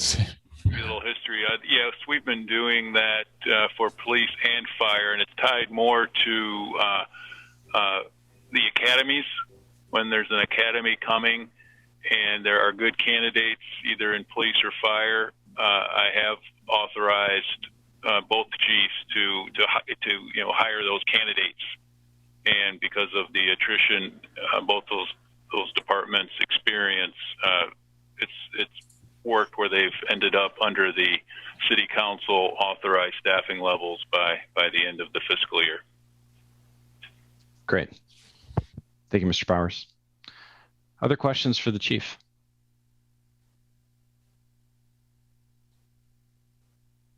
Member Nordyke. I don't know if this is a question for the chief, but code compliance officers, is that Norm Wright's department? I'm seeing nods, so I will defer for that. But I know to Member Chirac's comment, code compliance officers are an important part of our public safety spectrum, and there's a lot of things they do that take things off of our police officers' plate in an affordable way. So I will hold off then, since we're not in the right agenda item. I think we'd consider our that to fall under welcoming community. All right, 4 years in the budget committee, and I got it. So that would have been our first meeting, but I think your point's well taken, Member Nordyke. I'm curious, the information provided to the committee tonight, Chief Womack and Mr. Powers, on this idea of a mobile crisis unit, there may be some funds coming from outside sources in order to get something rolling. But those funds aren't going to be known to us as a budget committee or to the council before it seems that the budget will be finalized. So, Mr. Powers, you suggest that we should, one idea would be to at least fund through the budget committee process half of the expected cost of a pilot in order to have some funds available for any match that might come from an outside source. I connected that recommendation with the attachment from that, I think it was an October 2020 report to the city council. Is that $489,000 mark? Is that what we're talking about? And 50% of $489,000? I'm curious what when we get to the numbers part of the mobile crisis unit, what is the city thinking that a pilot would cost? Well, in the information report that is part of tonight's packet, yes, there is a recommendation to consider a match, actually for several of the human service needs that will likely be partially funded by the state. Whether the use of the American Rescue Plan Act is also a funding source, I think, depends upon the budget committee and city council, and as we've advised, some waiting until we have the rules to ensure that that would be an allowable use. The dollar amount, I would, if that is a direction or if that's a specific request from a budget committee member, I would like to bring that back to you next week. Gretchen Bennett has been the city staff person who's been working most closely with community organizations that are interested and have started at least a pilot of a community response unit. So she might be prepared this evening to provide more detail on a potential scope. However, we would like to bring a more specific amount back to you for your deliberations next week. Mm-hmm. I saw Member Nordyke might have a follow-up question, but I'd like to give Ms. Bennett time as well. Member Nordyke, do you want to speak? Well, sure. Thank you, Mr. Chair. So I have been working behind the scenes with Gretchen and the important community partners such as United Way on this. And I do anticipate us coming up with a number, and frankly, I think it's going to be less than 490,000. I think I've stated at a city council meeting beforehand, and I'm not going to repeat my speech here, but we can't afford to wait on a mobile response unit any longer. Eugene has had theirs for 30 years, and there's an enormous need for that. I would anticipate our cost might be closer to $300,000 for the city's portion, because it's a community response unit. So we're not asking the city to shoulder 100% of the cost of it. So 300,000 is not a firm number. 490 is not a firm number. And I all know this is a budget committee. Y'all like firm numbers. But I mean, I've been talking to our community partners, and I anticipate we'll have more information on that soon. And given the sheer size of our City of Salem budget in the 2020 budget, 2021 budget, we have $300,000 for this unit, period. We have the money to do that. One of the things I would point out in the staff report, as City Manager alluded to, matching grants would become available as early as July 1. And and those matching funds, depending on, where we're at in the legislature, those matching funds could easily be $300,000. So we might have up to $600,000, which would be more than enough to do a 1-year program where we would contract with an outside entity. But I don't want to get ahead of ourselves too much yet, because I know we're still talking about that. Chair, as you pointed out, a lot of the future ARP funds, we don't know exactly what they're for. We do not have to use ARP funding to make this work. We can use general fund funding to make this work and save the ARP money for plenty of other reasons, for example.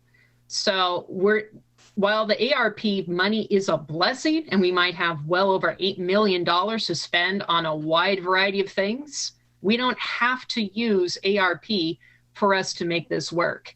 And we really cannot wait. And I think you can tell from the sheer volume of testimony that we've received, largely in writing, by a mile, this is what the community has been demanding throughout this budget process. There's not even a close second. And I anticipate we'll be receiving more budget testimony in support of a mobile response unit by the time of our next meeting. But I look forward to continuing to work with Gretchen, United Way, and other community partners on what this will look like, and having a proposal in writing in the near future for our consideration. But I would say we need to hit the ground running. The other thing is, for those of you who've worked in grants, I used to work in grants and help apply for grants and comply with grants before I came to City Council. It's much easier to get a grant for an existing program than to say that we're going to create a program from scratch. So having this program in place will make us more competitive for matching grant opportunities, which again is why time is of the essence. But that's all I have for now, but I look forward to talking more about this as this unfolds. Thanks, Member Nordyke. Ms. Bennett, would you like to add on to anything that Mr. Powers had to share? Oh, just that this cost will depend entirely on the scope, on other potential revenue sources, and really when we can zero in on the unique value add of what we can do here in Salem, given our context and our population and the services we have. So I wouldn't venture a dollar amount for you yet. Okay. Member McCoy? Yeah, I've got a couple of questions. After I read all the material, it sort of got to, I understand the answer we just got from Gretchen. I'm not sure what it is those reports described. It wasn't a cahoots kind of program, I don't think. It was named a different thing, a CRU. And I couldn't actually figure out who was manning it, what it exactly provided, who was going to support it in the community. All those things to me were question marks after I read the report. So I'm a little puzzled for Member Nordyke how she's ready to go with a plan when I didn't see any distinct plan in all the reporting I saw there. So maybe there's something going on with the council that we're not aware about here, but I got all kinds of questions. Is this like Cahoots' plan or not? Is a CRU like Whitebird Clinic and the Cahoots plan? Does it save money? Does it cost us money? What are they going to do that's not being done now? Member McCoy, So I got a lot of things. I'm just saying there's a ton of questions and I don't understand what we're talking about here. Right. I appreciate your questions. And I think if we want to have a discussion, we should wait until the I mean, we may even just be 2 minutes away from the discussion portion of tonight's meeting, but I think we want to respect our city staff's time. And if we've got direct questions for the city staff about what was in the materials provided to us, or maybe they've got clarifying points about what could be in there, let's have the conversation with the city staff. And then when we get to the discussion part, I think it's clear there's some unanswered questions that would probably deserve some discussion among the committee members. So I'm not trying to put a pin in your idea, but if there's other questions for the city staff or Mr. Powers, I think now it's the time to ask.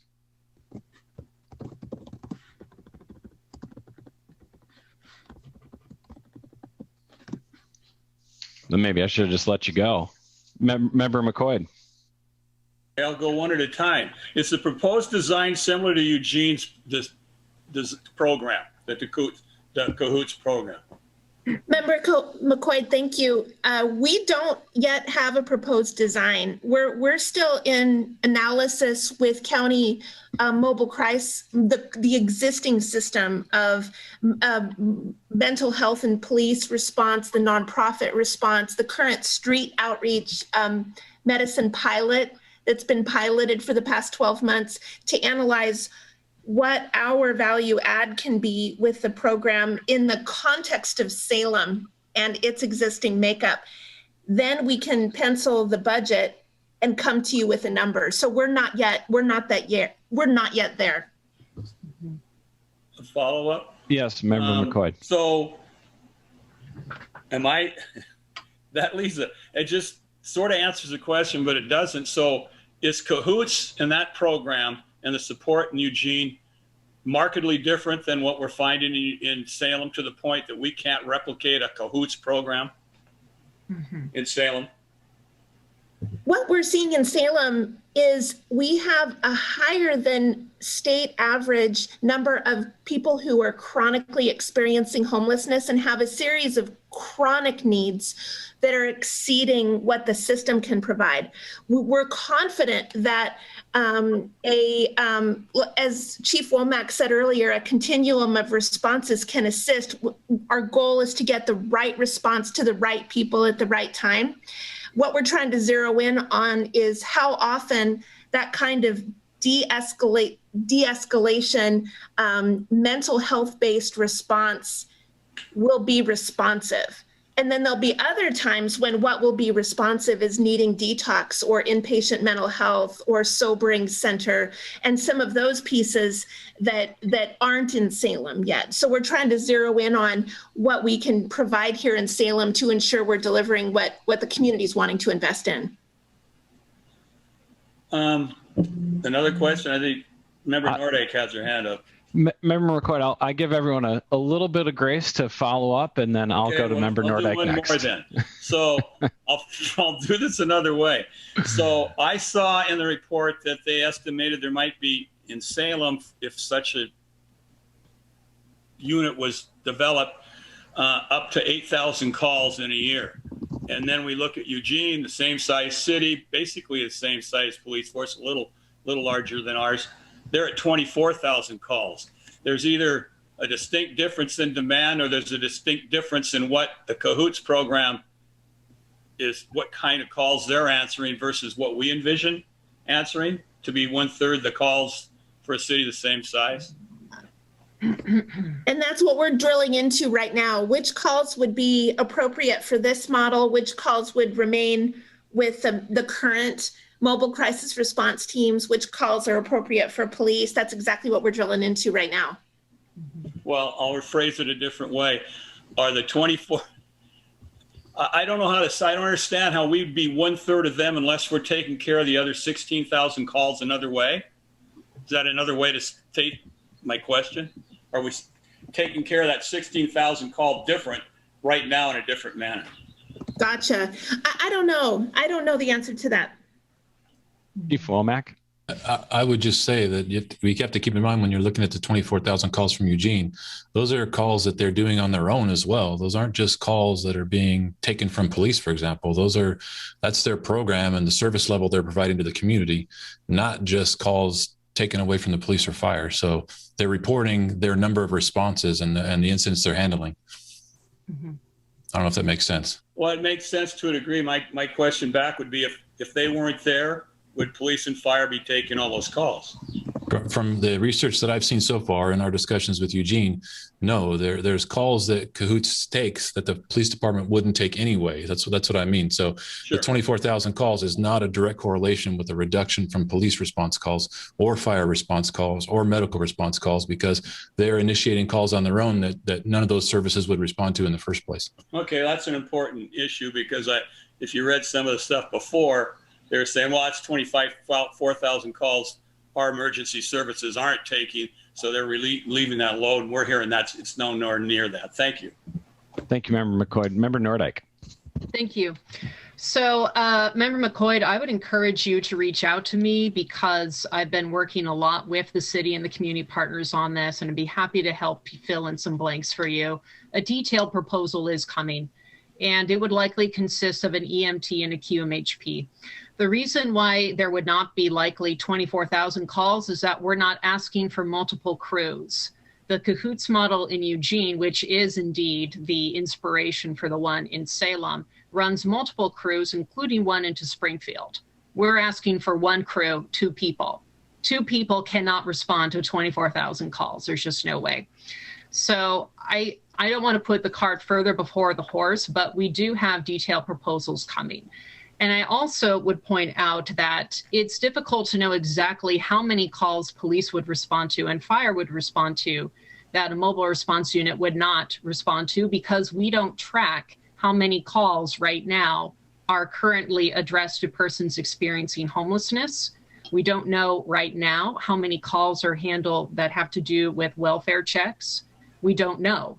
We also know from the testimony that we've received on this that there are a number of times when people would call a response unit but would not call police to respond to the same situation. So I think that when you drill down into the percentage of calls that Cahoots handles versus the police handle, you also have to take into account the fact that they're responding to calls that the police just wouldn't go to in the first place. And there is a public benefit from them. Those calls are serving a need, and they are reaching individuals in crisis. They are reaching people who desperately need to be connected to services. And I assure you that when people are connected to services and they are taken out of the constant revolving door of the criminal justice system for the quality of life crimes that sometimes arise from being homeless and not having a permanent address, there are savings to be had. And again, I'd be happy to meet with you offline so we could talk further about that. But I do anticipate a detailed proposal coming. But that's why, it would likely be less. So where is this detailed proposal coming from? When you say we, who's we? Well, I think it's going to be in conjunction between the city and United Way, because United Way has been spearheading this effort from the get-go. Back in 2019, I think you may recall, we had a work session on homelessness where I tried to bring up the fact that we could have a mobile response unit coming to Salem. So that is where that effort originated. And I anticipate that they would continue to help us shoulder some of the cost. But until we get that proposal, I don't want to speak out of turn. I don't want to speak for our community partner. I'm just trying to give you some highlights of some of the conversations that I've had with them within the last week. City Manager Powers, please. Yes, thank you, Chairperson Tigan. Since Member McCoy asked who the proposal is coming from, the direction that I was given by City Council was to come back with information on how a mobile community response unit could work in Salem. And that's what Gretchen was referring to as far as trying to look at what makes sense for Salem, because we are not Eugene. As was pointed out to City Council when this was first discussed, we lack some of the basic resources that Eugene has. and we can certainly provide information from our staff who have been in Eugene, and Chief Womack, being new to the city, has his perspectives specifically on a mobile response. That's what will be coming back to either the Budget Committee or City Council, as was requested and as has been stated by Gretchen this evening. Okay, so is this really a Budget Committee issue or a City Council issue? Because we have nothing to vote on. Well, certainly, as I think has been indicated already, if the Budget Committee were to advise City Council to budget to appropriate an amount of funds for some type of community response, I think that's certainly within the scope of the Budget Committee. I would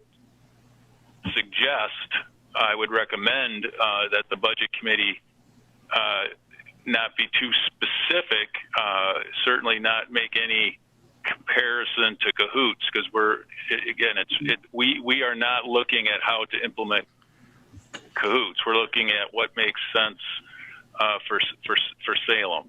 Got it. Thank you. Okay, I'm gonna.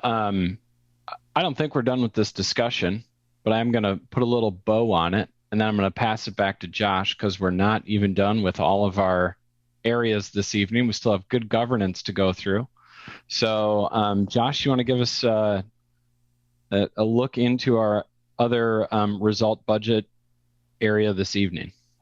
Certainly, and just real quick to respond to the question on the operating technology transfers for Safe Community on Police on page 119, it's a consolidation of department-wide costs. So you'll see less costs in patrol and the other programs consolidated to that one program. So basically the same cost, they're just consolidated.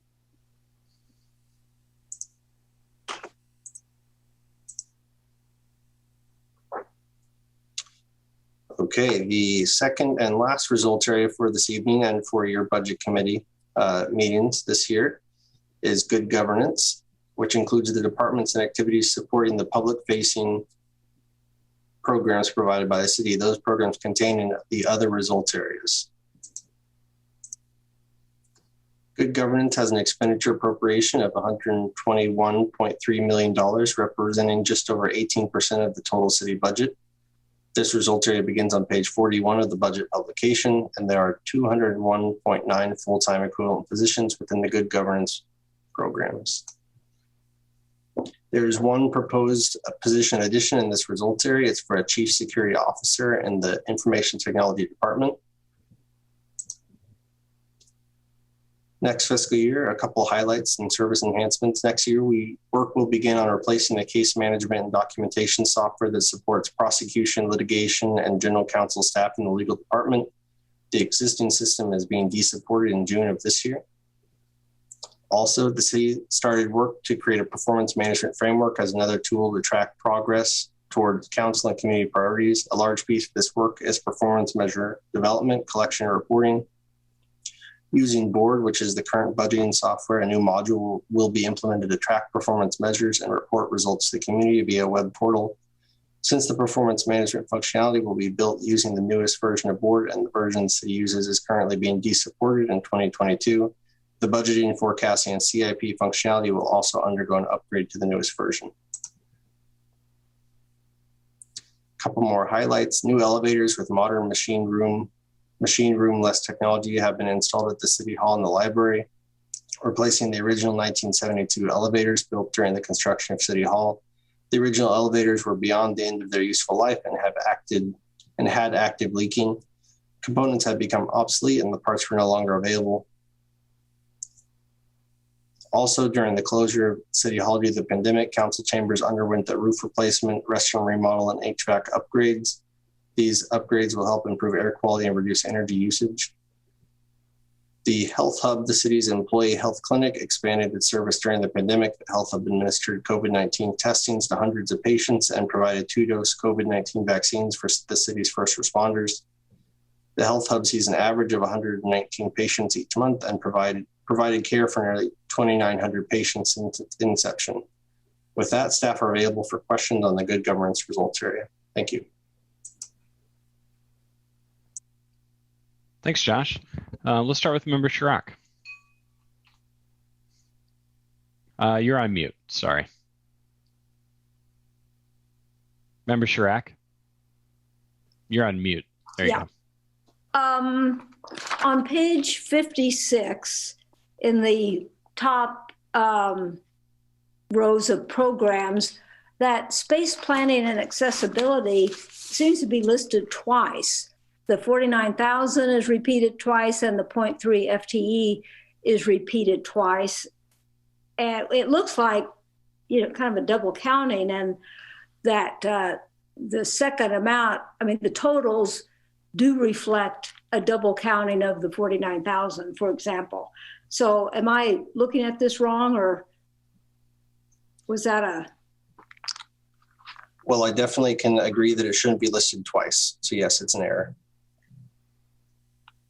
Okay, so will it turn out, and you can let me know later, but that of the total for total facility services, that 5,500 would be reduced by 49,000. That would be the budget impact of that, plus the reduction in the FTE. So these program displays are isolated. So the other displays of the budget would be accurate, but this one would just double count that. So you're correct that if it is double counting that amount, that the 0.3 would be off by that much, and then the 49,200 or $20. But I can double check. Okay, thank you. You're welcome. Member Stapleton. Thank you. On page 51, under diversity, equity, and inclusion, this last year we had 153 plus thousand, and this year we've only budgeted 29,500. And I was wondering, what does that pay for? I know that we, as a council, are moving in a general direction of more investment in DEI, whether it's training or ways that we as a city can become more inclusive. I'm just wondering, I guess the budget doesn't match that same line of conversation that we've had at council. So I'm guessing that it's somewhere else or is reflected somewhere else. Great question. And if I could take it, I believe it's a personnel allocation. It reflects Gretchen's time moving more to a focus on homelessness. There's no less focus on diversity, equity, inclusion, but it's that staff person focus changing. Okay, thank you.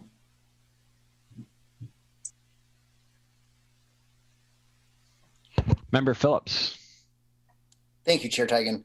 I don't have like a page number to tie this to, and I'm not sure which staff is best to ask the question, but I've seen some community conversations that I'll make a comment first. It seems like people are under the false impression that there's going to be less financial support for the neighborhood associations, that there's some type of cut to that service. So I guess my question is that true? And if it's not true, is there a way to tie any of that funding to like a specific page in this section of good governance? That program is actually in Welcome Livable Community, and you can see the reflection.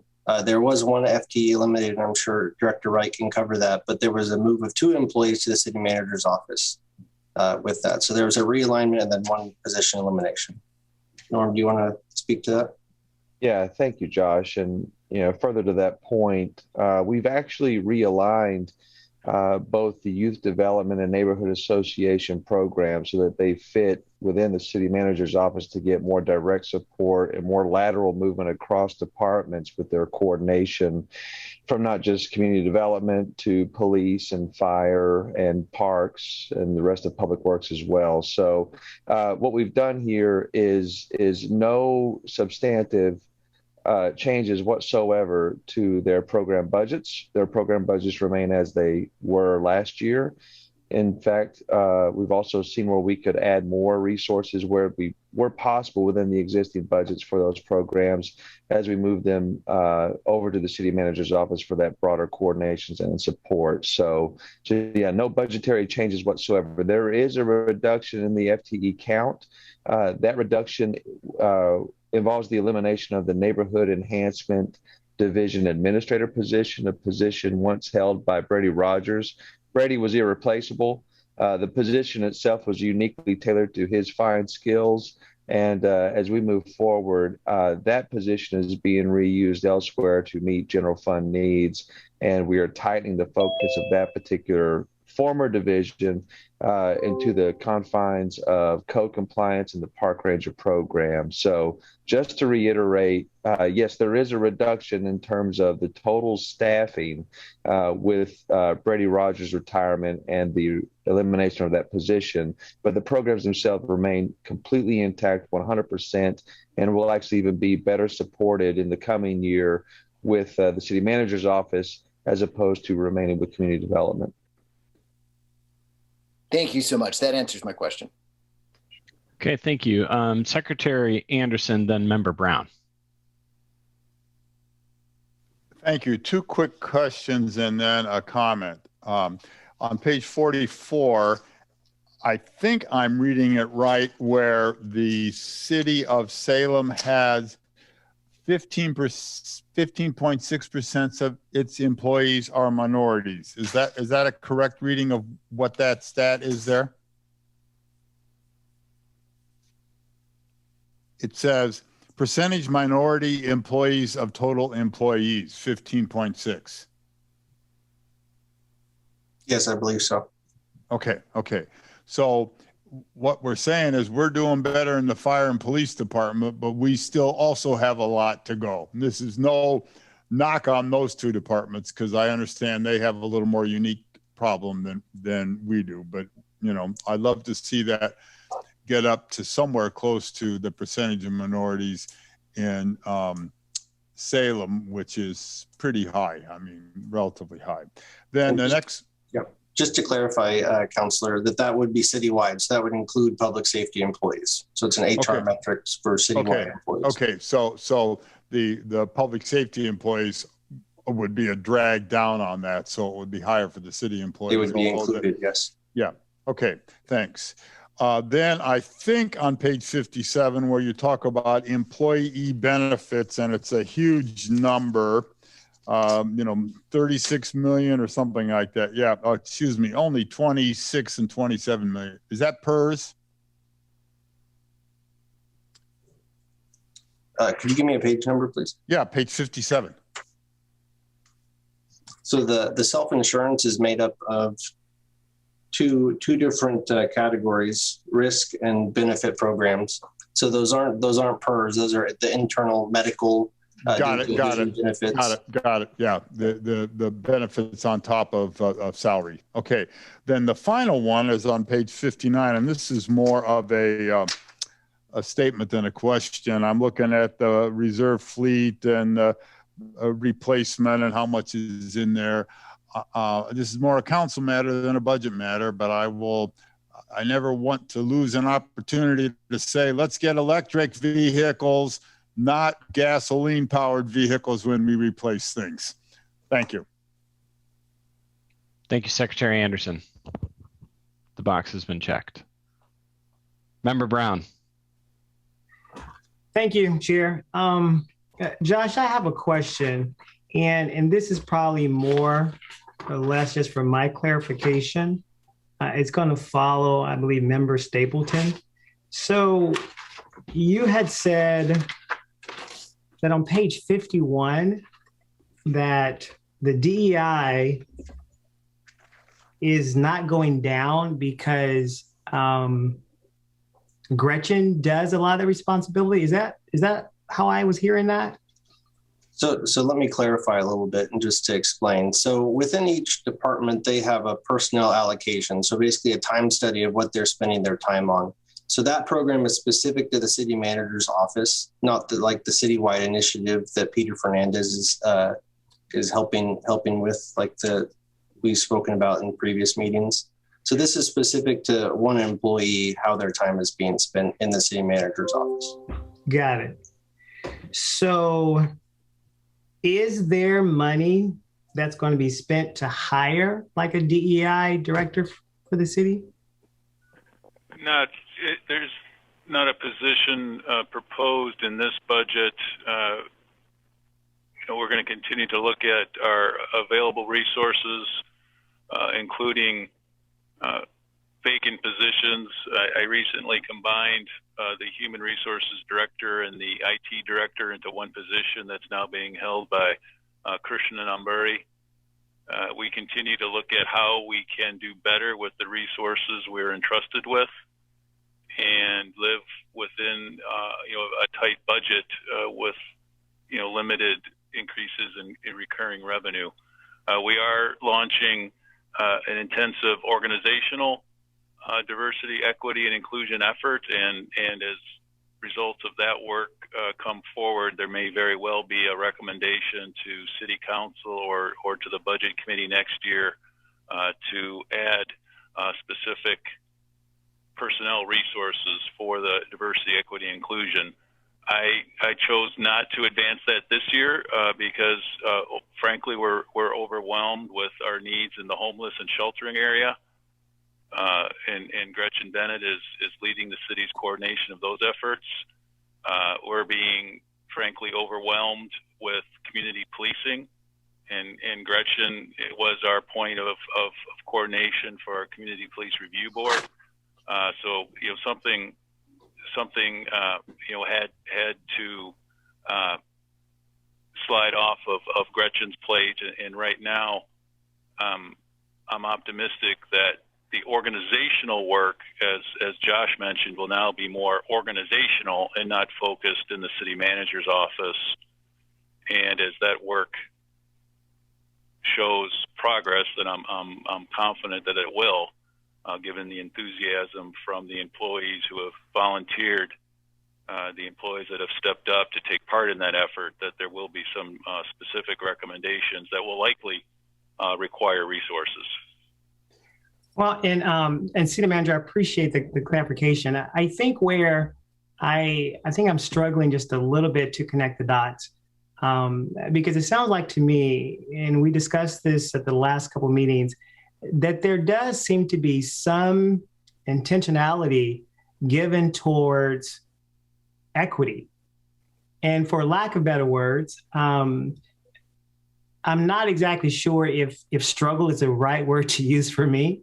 In the skin that I am in and the role that I play, I've heard from several members that we are definitely trying to have a greater sense of equity, throughout the entire budget. And so I think I've heard that. And so I think the disconnect for me is, were we having the same conversation 3 or 4 or 5 years ago when I was not here? Because if we've been talking about equity for 3 or 4 or 5 years before I came here, and we're still talking about it now, that would be a little bit concerning, because I think I've heard this from Member Nordyke that if the population in Salem is becoming more and more diverse, and we're still trying to have a representation of people that we're serving to have a seat at the table, I think I'm struggling with why are we still not put money aside for that particular effort. And I realize that could be a very hot question, but I think I would be remiss if I did not bring it into the space, because someone has to say, okay, we are going to put money towards a position that is going to make us be better, not only as citizens in Salem, but also to invite the new people that are coming.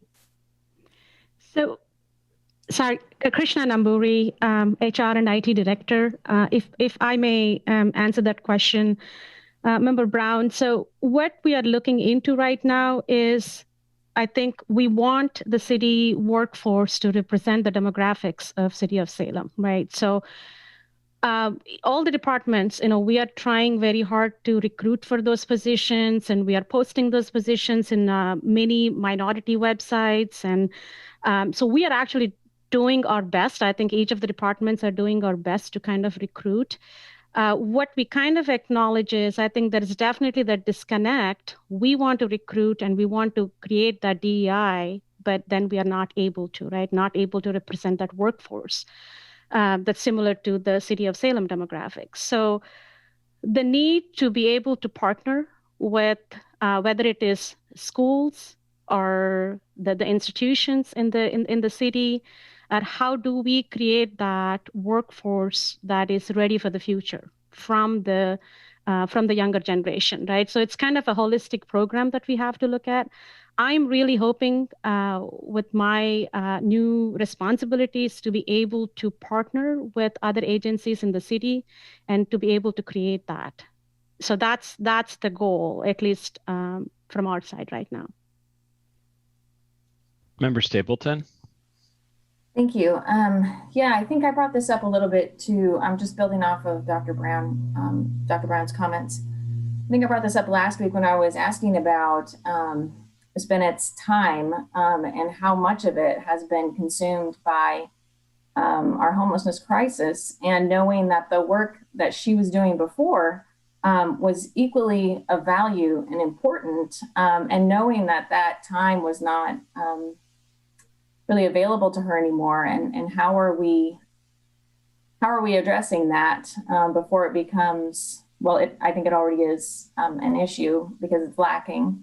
And I agree with Dr. Brown that as we move forward into being an anti-racist city, an anti-racist council, that's going to have to show up in the budget. And it's going to have to look like intentional use of resources to advocate for more diversity, equity, and inclusion across our whole city. And although this time is ridiculously stressful for all of us, with so many things coming to the forefront and so many things reaching crisis levels, I'm not comfortable with letting DEI slide at all. I'm not comfortable with letting any of them slide. So I guess that's my comments on that. I don't know. Thanks. Thank you, Member Nordyke. If it's not in the budget, it doesn't exist.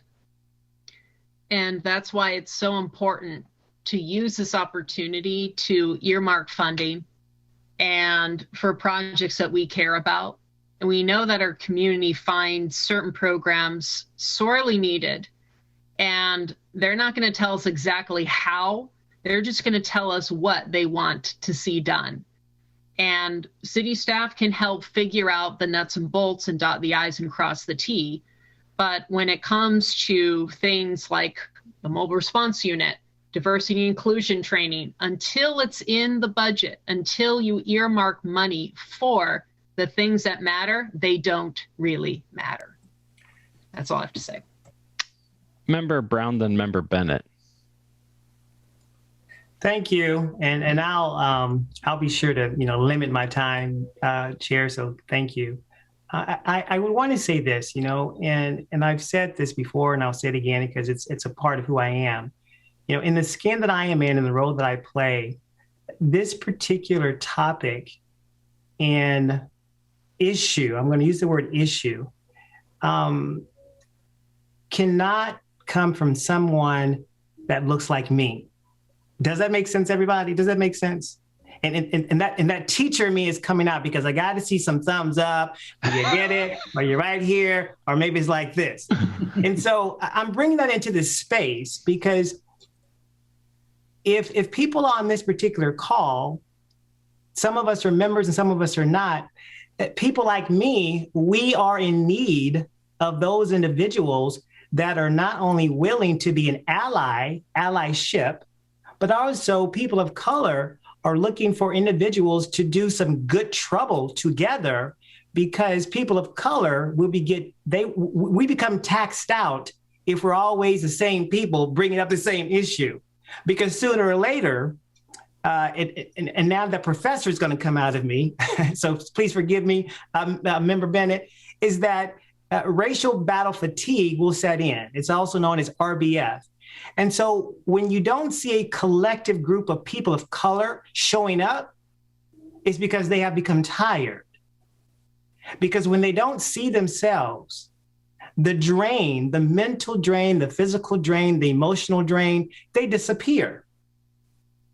And so I'm bringing that into this space to say, we really got to find a way to fix this, because when I speak to our voted officials, when I speak to our legislators every single week, when I look at the people that are representing this state, somebody has to say, oh, we got to do better. We got to figure this thing out. Because if we don't figure it out, then who will? Member Bennett. Yeah, I certainly, Professor, I really understand what you're saying on the concept of people get tired. And listening to Councillor Nordyke on what the public wants, and reminding you of what the police chief said about the short number of police officers we have in this community. For those of us that have beat our head against that wall over the years and show up every time, I can tell you it does get tiring, but the community does want more police. We need more police. And that it becomes that kind of problem, I think, even in this case. And the question I've got is whether or not we have developed or that we see in the budget a plan that will move us forward on DEI. Do we have it there, or is it not there? That's really what I almost need. And you tend to rely on the administrative staff to kind of tell us, is it there? I know it's not there for police. They are not bringing the program I think they need to deal with the real problems we have in this community. So I'm hoping that you're taking a look at this and you can at least fairly say it either is or isn't there in the budget, because I think Nordyke has it right. If it isn't in the budget, it isn't there. And I don't know if it's there or not now. I see the words. I just don't know if I see the program that we need to have. And I would hope you could, with your expertise, from where you sit, from your skin, can you tell us whether the program is there or not? And if it isn't, what's it supposed to look like? You see what I'm saying? May I, Chair? You may, of course. Thank you. Member Bennett, I appreciate what you just said tremendously. And I would say that it does take a partnership. It does take people that are willing to speak their truth and be able to show up in spaces like this. Because when people of color show up in spaces like this, if they don't see themselves, then they will typically shy away and their voice is silenced. But when an ally, when someone in the dominant voice, in the dominant skin, like you just said, it allows people of color to say, oh, they do see me, so let me say this. And so I would say this, there is intent, there's good intent, but intent does not equate to impact. Because Irvin may have some good intentions, but I got to realize that my words or my lack of having a strategic plan creates a greater impact down the road. And so I am definitely saying, I am here with this group, with this team, hands are out, sleeves rolled back, ready to do work, because I would say, yes, we can do this and we can pull this off, because again, if we don't do it, then I don't think it's going to get done, because we are the people that are speaking on behalf of the people. And so it's up to the Joshes of the world. It's up to the Steve Powers of the world. It is up to the Virginia Stapletons of the world. I can go down the list. I can go down the list. We all have to find a way to say, oh, we got to fix this. And let me just say this for the record, and I'll be quiet. That's not the truth, but I'm going to say this anyway. I understand when we talk about race is uncomfortable. I'll be the first person to tell you, I'm Black. I'll be Black tomorrow. I know for a fact that race is uncomfortable to talk about. But if we don't bring it to the space and get to be uncomfortable, then we never grow. Yeah. So anyway, I'll be quiet. My question, Dr. Thank you. Is still, is it here or isn't it? It's not here. It's not here. Okay, that's what it's not here. Okay. Long way around is not here. Yeah, that's why I needs that short version of this too. I got you. Member Hoy. Thank you, Mr. Chair, and thank you, Dr. Brown, for your words. I appreciate them. I really do appreciate your perspective, and I do want to share a little bit of more information.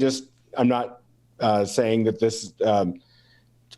I just want to share it to make sure that everybody here is aware.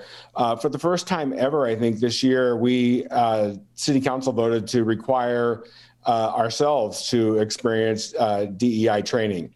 And so we all, many of us went through that a few months ago as a city council for the first time. And we do require it of staff, but we also require it now of city council. And so there's that. And we also have asked our Human Rights Commission to help to advise us about an equity lens. So some of the things that you have asked about at some of our other meetings, there's actually some work being done. I'm not suggesting it's enough, but there is some work being done to move this in another venue. And I'm not saying that we shouldn't, it shouldn't also be reflected in the budget. I just wanted you to be aware that there's other stuff that's going on, not in the budget committee. Yes. Thank you, Member Hoy. So let me say this. We all just heard that he said work is being done in the Human Rights Commission, right? We all heard that. The creation of the equity lens, we all heard that. Well, I got good news for you. Are you ready for this? This is gonna blow your mind. You're looking at the person who has partnered with the Human Rights Commission to create the equity lens. So Gretchen is behind the scenes and she's probably chuckling right now because you realize we've been working on this equity lens for a year now. And so I want you to know, again, hands are here, sleeves rolled up. We're definitely working. I'll be quiet now. Member Leung. Thank you. I have to echo Member Dr. Brown specifically about the need ensuring that when we're when we're talking about DEI, it's more than just going to training. That's more than just a session. It has to be an ongoing conversation. It's more than an ongoing conversation. We have to actually see some action take place. I mean, we had the DEI training that took place twice, but what's going to happen now? I mean, we passed back in January or February declaring that racism is a public health crisis, but now what? What steps are we actually going to take to move forward?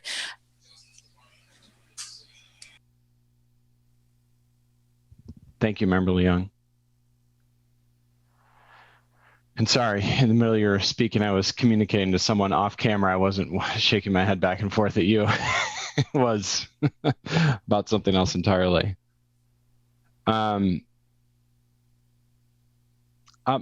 Member Bennett. Just for a second, because I hate to leave this one behind we're talking about it, we're taking training, but we're not doing it and all that kind of the other, and we need to make steps and need to do, and there's call to action, all that.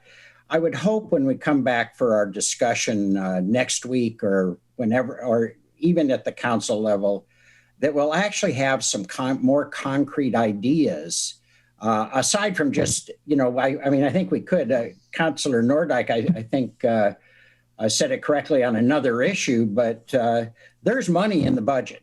I mean, you want us to put $100,000 on that, that would bring it back up to where it is. I still don't think that represents the kind of action that's being talked about. And I think we need all of us to really think about what are the concrete steps that should be reflected in this budget that we can talk about and point to when challenged, Dr. Brown, by you or anyone else.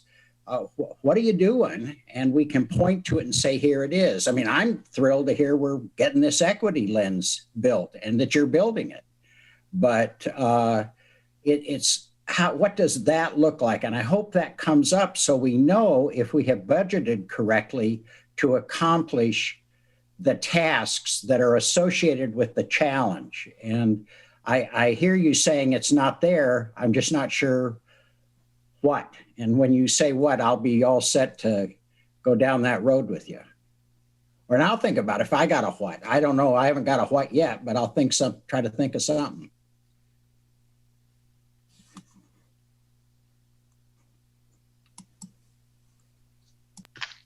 Chair, can I respond? Sorry. Yeah, Member Stapleton, then Member McCoy. Thank you. Yeah, sorry, I was going to call you Mr. Mayor. Member Bennett, I get so confused with all these different names. When you were speaking, I was thinking in my head that these points of action are just so vast across the whole city. You know, it's our public works investing in parks and infrastructure in the lower socioeconomic side of our town, or the part of the town that maybe has a higher rate of non-white members. It's investing in our summer work program that directly affects youth from our underserved areas. Again, it's so many different things that we can point to. And I am excited about taking those words that you've brought up and going to town tonight, making a list of what are the ways that I can see this in action, so that when we come together again, we can have a game plan, we can have a map of what DEI looks like in action. Member McCoy? Well, it strikes me, as we listened and we heard from the two largest departments of the city, in fire and police, they're struggling with this and have been, and as Chief Niblick said, since 2009 when he came aboard. And I know we struggle with it for like 8 or 10 years here in the police department and haven't gained a lot of purchase or movement on it.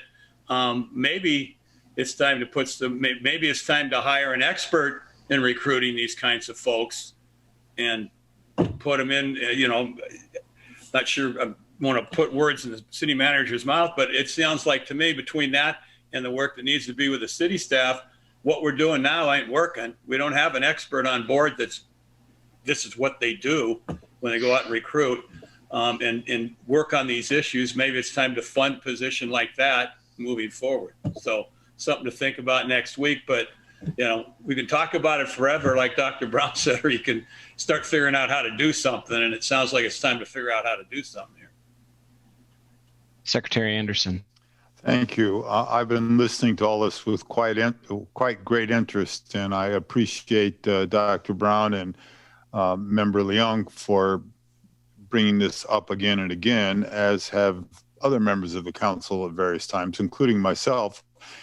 Just looking at it one way, perhaps instead of hiring another police officer, it might be better to hire another person who can get us to hire more police officers that reflect the shape of our community, and not only reflect it, but act as a leader in it. And I would bet that one person, expert as McCoy was talking about, Mr. McCoy was talking about, that one person would have the same expertise in attracting fire fighters as police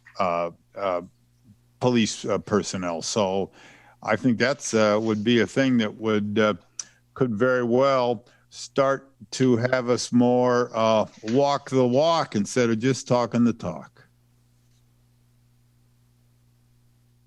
I guess I'll take a moment of privilege as the chair and just say, one of the things that since I've been on the budget committee for 4 years, 4 years, I guess, what we do in the budget committee and the way that we budget right now, right, it's had a long tail, right? The city council came up with priorities. There's a strategic plan. We have these budget areas. And we score everything that we do in the city to the budget areas. It gets a number. We sit and think about it. The city staff, we ask the city staff to think about it.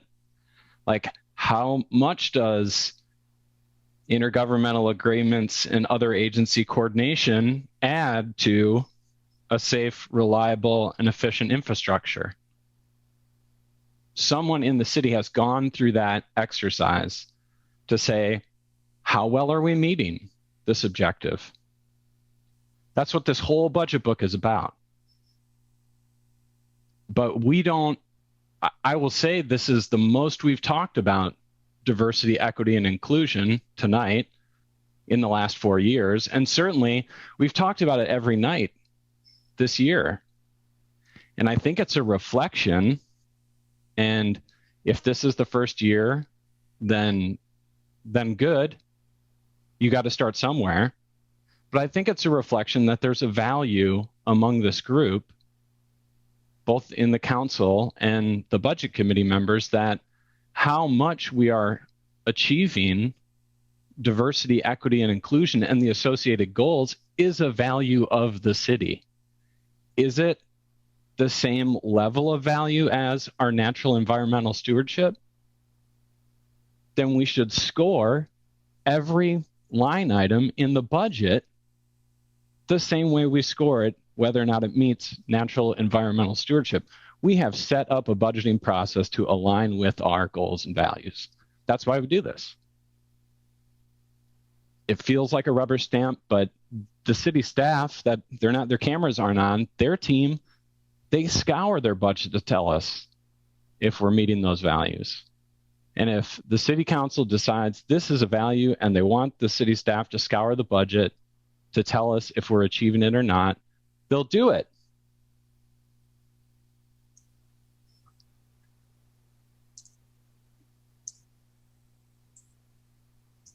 End of chair rant. Mr. Eggleston, did you want to talk about all the different budget areas, or are we done for the evening on budget areas? We've covered all the areas this evening. Thank you. Okay.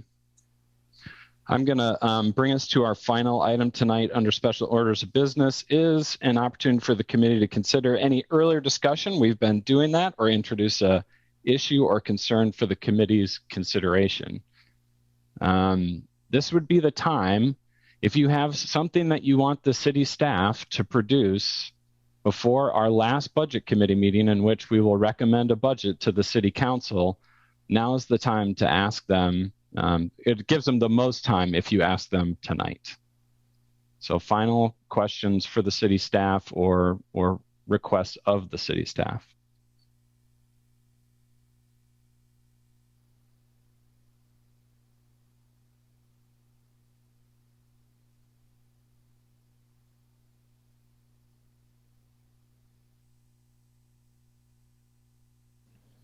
Member Chirac has her hand up. Oh, I'm sorry. You know, I can't see her off camera. Member Chirac, I'm so sorry.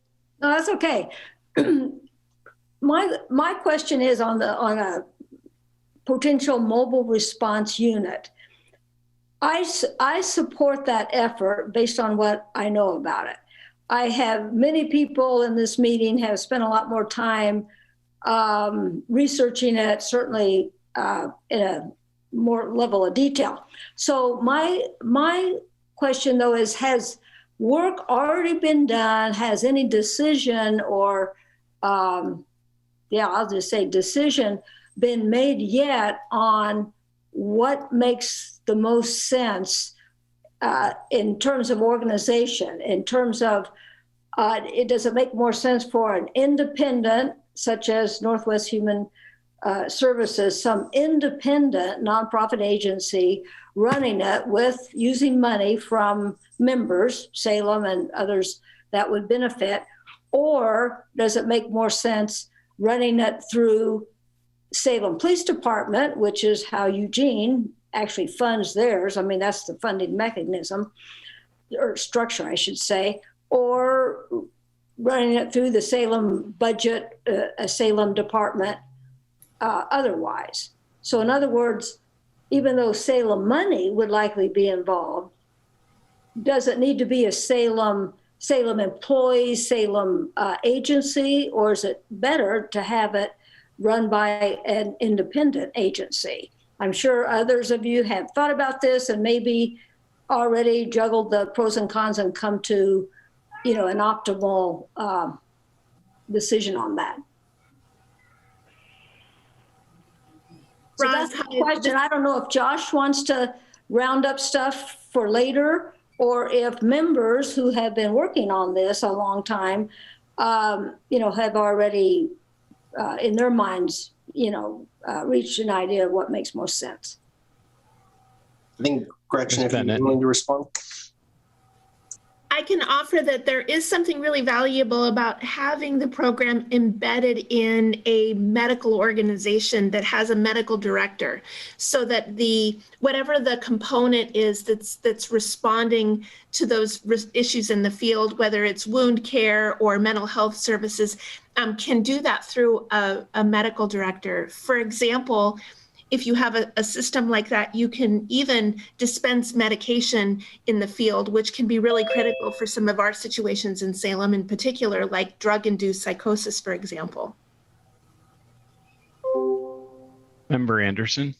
I have a question, and this is information that will probably need to be provided next week, is if the city could find out how much would it cost for us to provide our police officers with body cams and or dash cams? Thank you. I guess I want to build on Member Chirac's question, and to also build on a statement Member Nordyke made, which is that if it's not in the budget, it's not real. And I think that what I hear is that there's energy towards having a mobile crisis unit. And that's something I support in principle as well, and I'd like to see reflected in the budget. But it doesn't sound like it's quite ready for showtime. And it turns out there's a lot of stuff this year that's not quite ready for showtime for the budget committee to consider. And so, how can we budget it and represent it in the budget and say this is a priority of the budget committee, so that the city council, were they to come up with an agreement later, would see that, yes, it's reflected in the budget. Mm-hmm. Mr. Chair, I do have a suggestion along those lines. I don't mean to jump out of turn, but it is responsive to your question, is one idea. Sure. The contingency fund. The city has reserves and contingency funds. You know, we are in a situation where we are proposing the fiscal year 2022 budget. And at the end of the day, all we're doing is estimating within the best of our ability what we expect our costs to be. But contingency funds and reserves, that to me strikes me as a natural spot, as a way to earmark money without knowing exactly how much you need or exactly how it's going to be spent. But that strikes me as one of multiple potential options when you don't know exactly how to spend it. And again, we know that as of July 1, matching grant funding may become available. And it could be that we don't even need 300 grand or 400 grand or whatever it might be. We might only need 150. We might need significantly less. The House bill says you need to provide 25% of the matching funds, not even half. So my suggestion would be for city staff and contingency or a reserve fund or something like that, because we might not need as much as we think. We may need a little bit more than we think.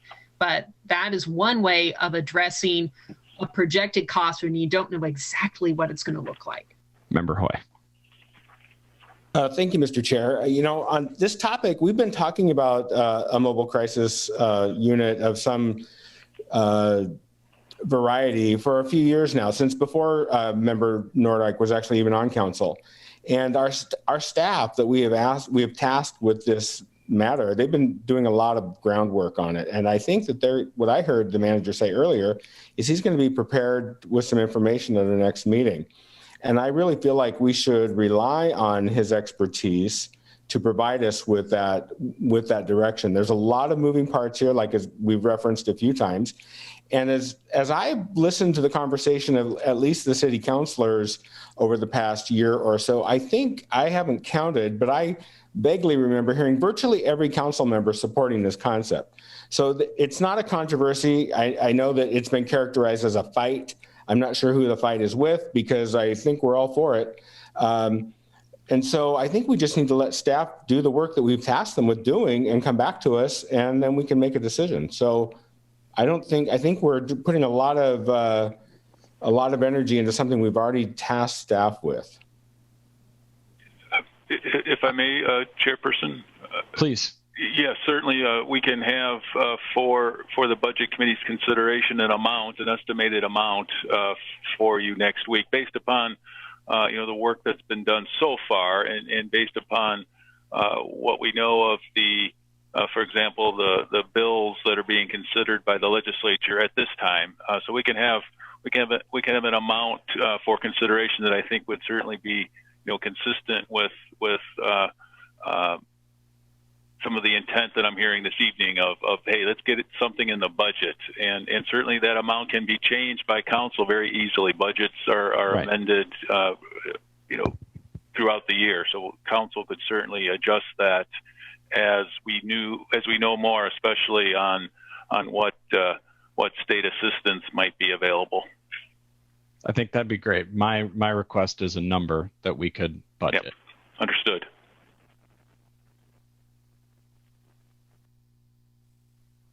Member McCoy. Back to the DEI and working on making our workforce look more like our community, and Dr. Brown's discussion and the discussion we had. And so I'm going to request that the staff look at some proposal to put money in the fund to address that moving forward, so we get some expert assistance in hiring in, whether it's police, fire, or the general workforce moving forward. So we at least get a start here. And that might be somebody we hire full-time. It might be a consultant that comes in and says, that you're completely out to school. Here's how you need to start working on that. And we can start, at least take a first step towards addressing something that I think in this day and time is something we need to do now, and not kick it down the road and wait another year. Thank you, Member McCoy. Hear, hear. Other discussion or points of clarification, information needed from staff.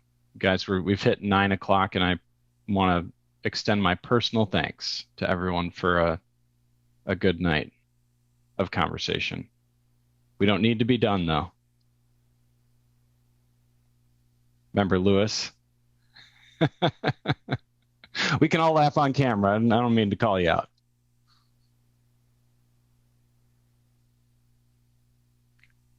Member Brown.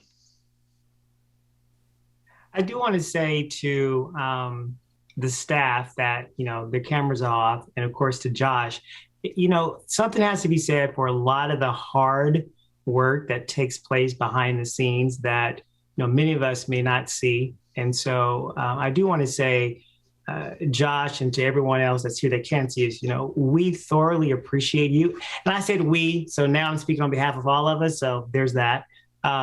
We really do. We understand that this is not an easy task, and especially for so many people to put a lot of time in to get our questions answered, because I can only imagine what they think of us, because we're always asking. And so we do want to say, we appreciate you for working behind the scenes and just, not only just being who you are, but putting the time and the work in. So thanks to you and your team, and much kudos and appreciation. So thank you.